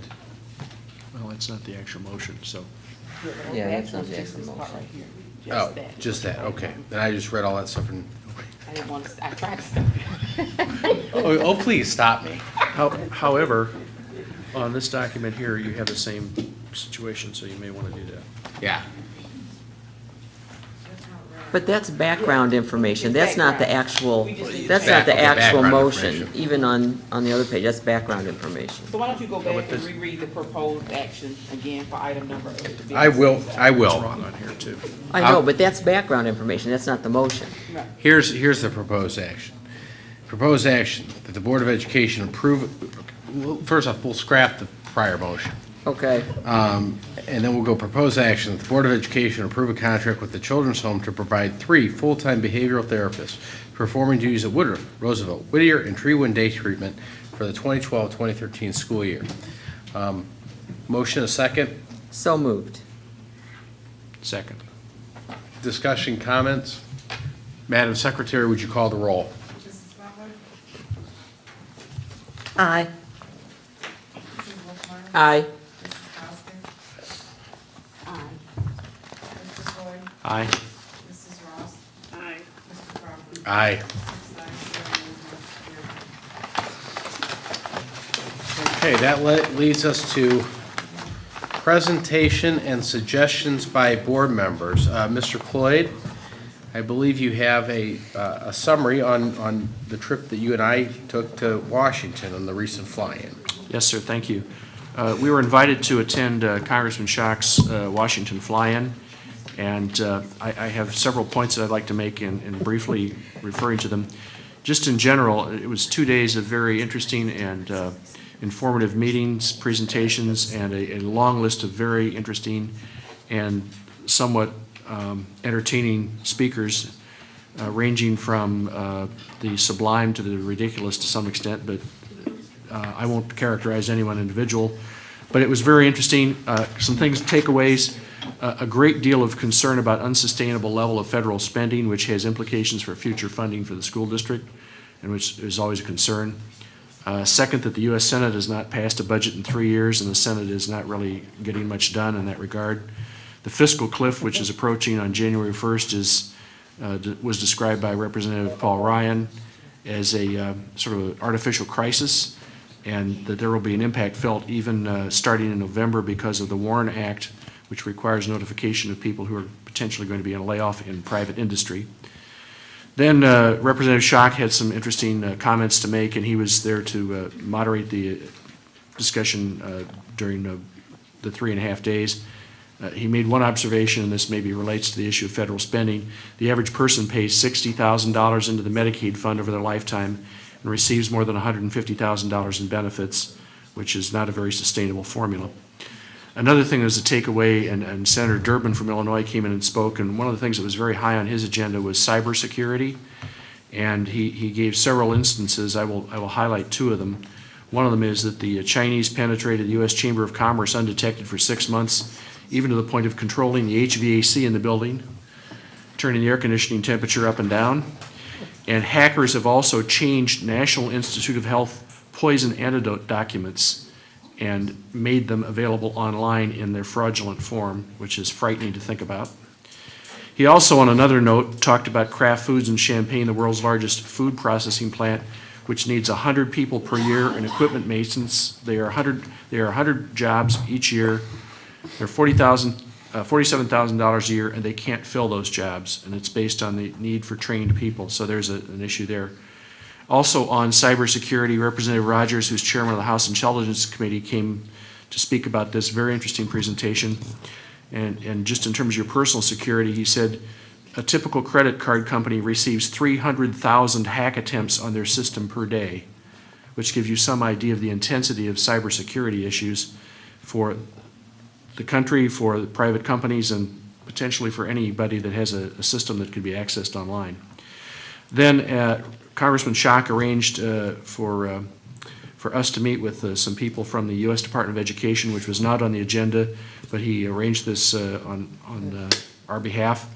We met with Stephen Hicks, who's a special assistant on early education, Doris Dixon, who's a legislative analyst, and Akita Marie Simmons, who's a congressional outreach and legislation person for U.S. Department of Education.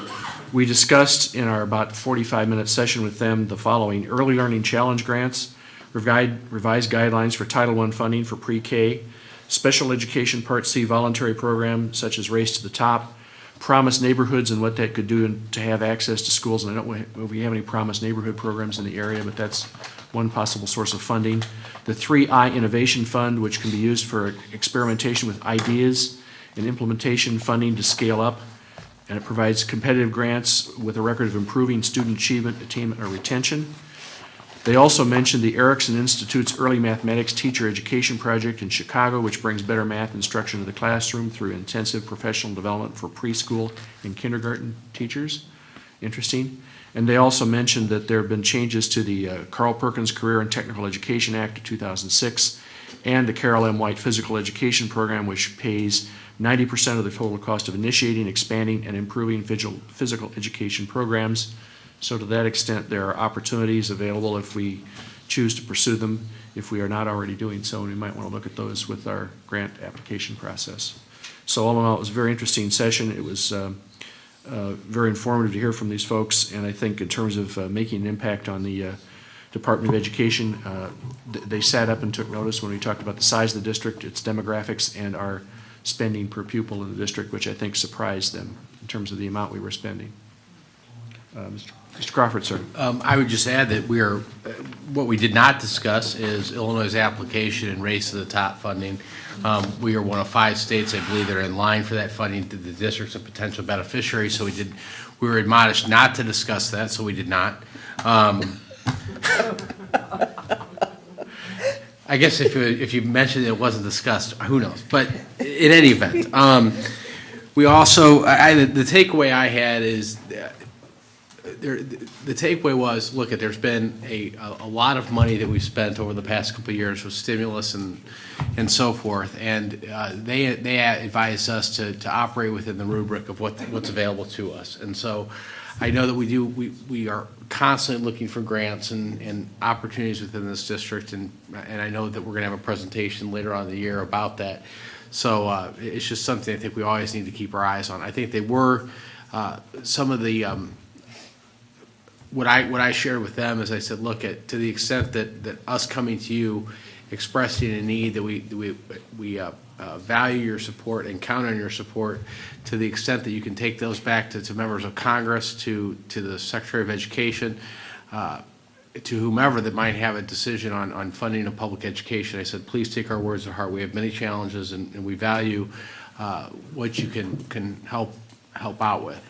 They do seem to be very focused on, they want to help with the behavioral aspects of education and making sure that they understand that school districts across the country are faced with students from all different backgrounds, and they bring various circumstances into the classroom, and grants will continue to focus, and monies available will continue to focus around that reality. And we certainly share with them some of the realities of our school district and what we face, and some of the family circumstances as well. So all in all, it's a very good meeting, beneficial. I thank the board for approving our trip. Thank the citizens of Peoria for approving the trip. Certainly, shook Congressman Schock's hand and said, you know where you came from, keep us in mind. And he said he will always, he'll do what he can. So I did have a not lengthy conversation with him, but he inquired about what was going on, how things were going, and I did fill him in, probably 10-minute discussion there while we were taking a break, and had a couple other conversations, but I think that was very useful. And we'll also provide a written report, but this was a summation here for you. Any questions, discussion? Okay, move on to reports from board committees. Policy Committee, Ms. Wolfmeyer, Mr. Clay. We are meeting again, I believe, on the 21st. We've got a couple of things that have been presented to us that we need to finalize, and we'll be coming forward early in September to the board. Just some very basic changes to a couple of things. And then we're going to continue on with our quest of getting all the way through the policy book. Yes. We're getting close. Excellent. We're about, what, 2/3 of the way Yep. through? And that brings us to adjournment. May I have a motion? Second. We're adjourned. Thank you.